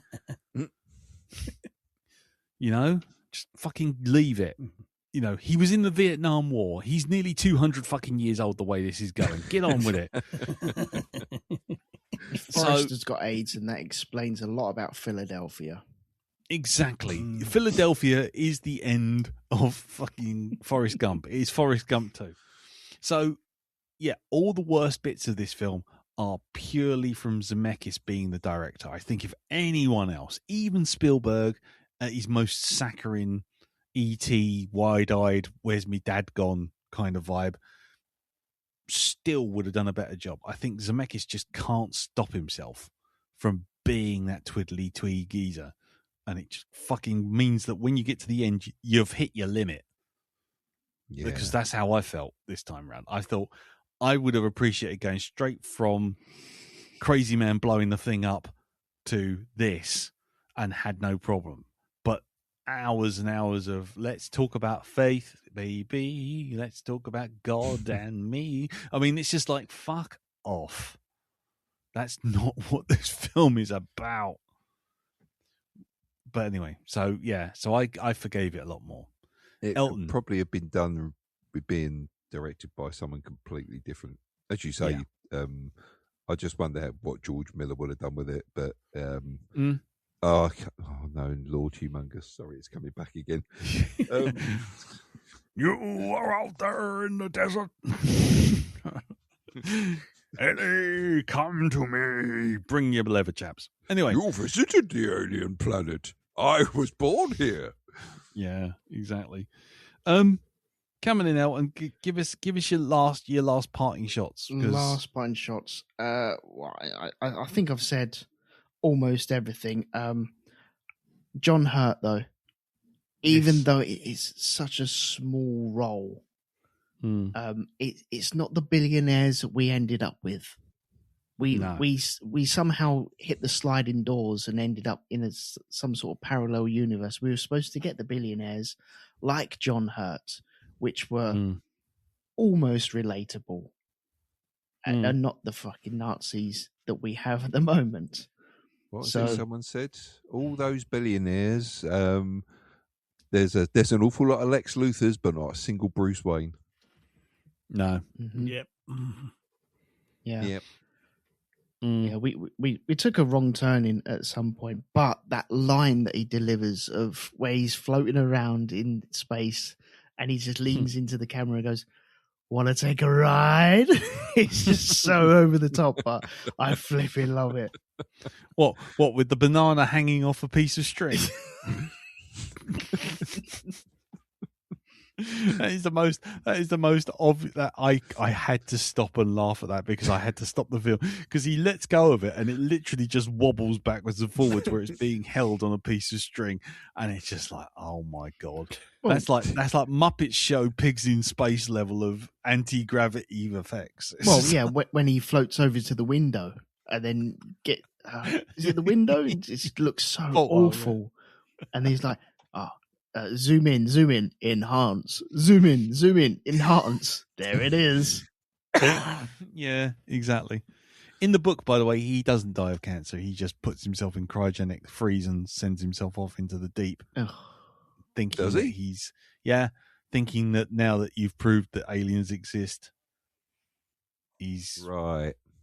so off he fakes his own death and then fucks off into the deep. And that later becomes a plot point for Three Body Problem. Three Body Problem ripped that whole thing off of someone getting their head stuck in a space probe and fired off into deep space. But never mind. Like I say, Contact for all of its tropes really has influenced an awful lot of shit. Anyway, yeah. that's me done. Okay, Jim, any last thoughts? No. This time of night, no. Yeah, it is currently 12:38, and so you know what? I've pondered it, and no.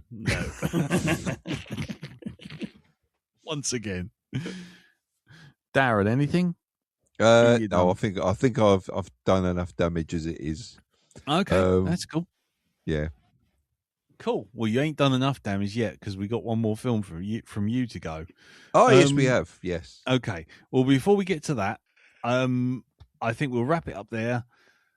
If anybody has any thoughts on this, by all means, send them in. Facebook, facebook.com/group/the Black Dog Podcast, or send it in via email, which is feedback@blackdogpodcast.com.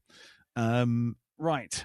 Okay, let's speed run this last 10 minutes into a 1 minute 50 and out. Darren, yes. What are we doing next week in the final of Sad Spaceman is Sad in Space season? Okay, well, this is going to be sad space people in space, because it kind of fits in with what we're watching. Mm-hmm. And, it's got elements of the season that we're supposed to be sort of holding here. Yep.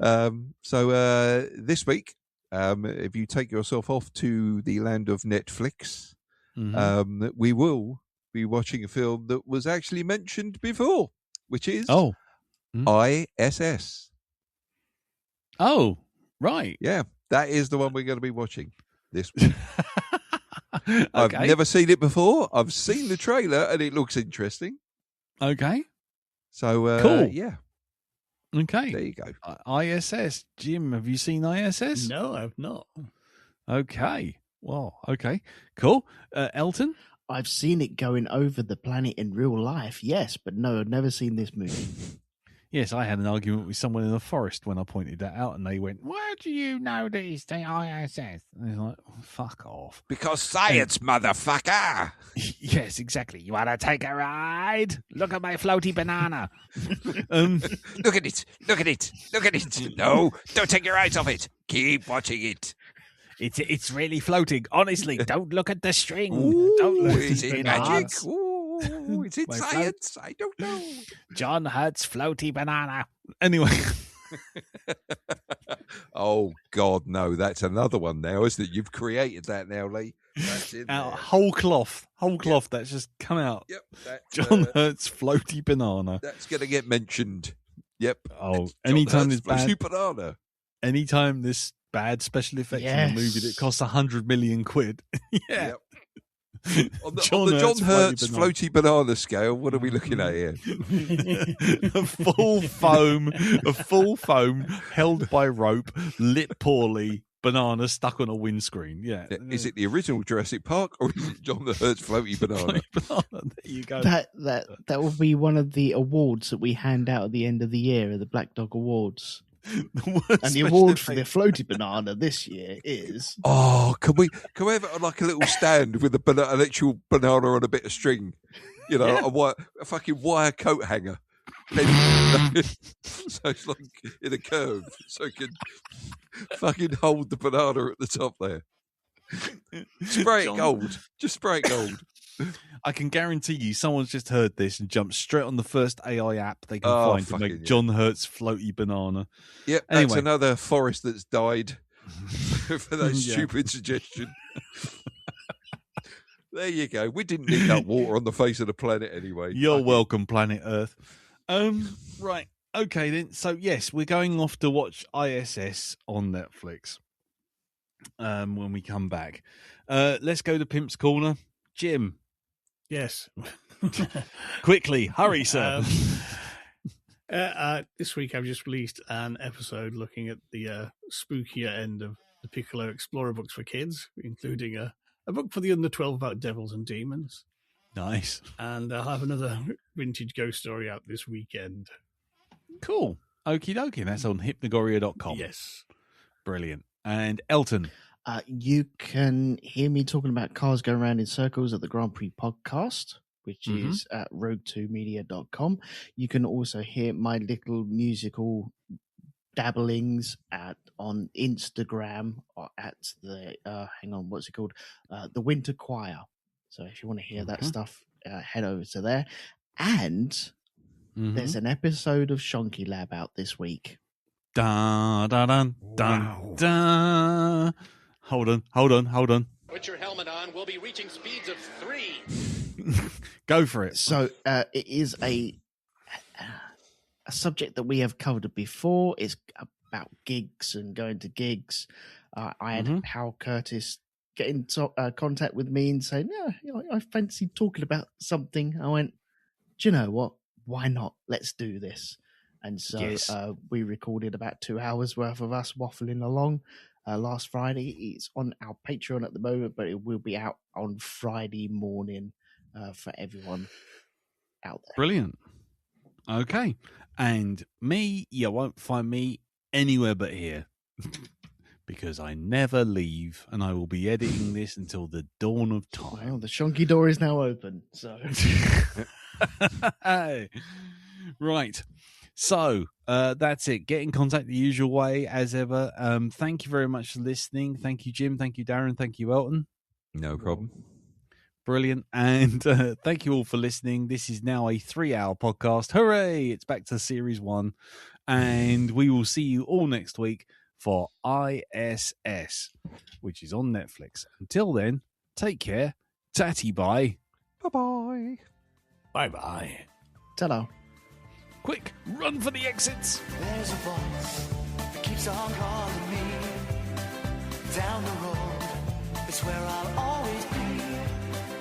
Every stop I make a new friend. Can't stay for long, just turn around and I'm gone again. Maybe tomorrow I'll want to settle down. Until tomorrow, I'll just keep moving on. I already came for a kebab.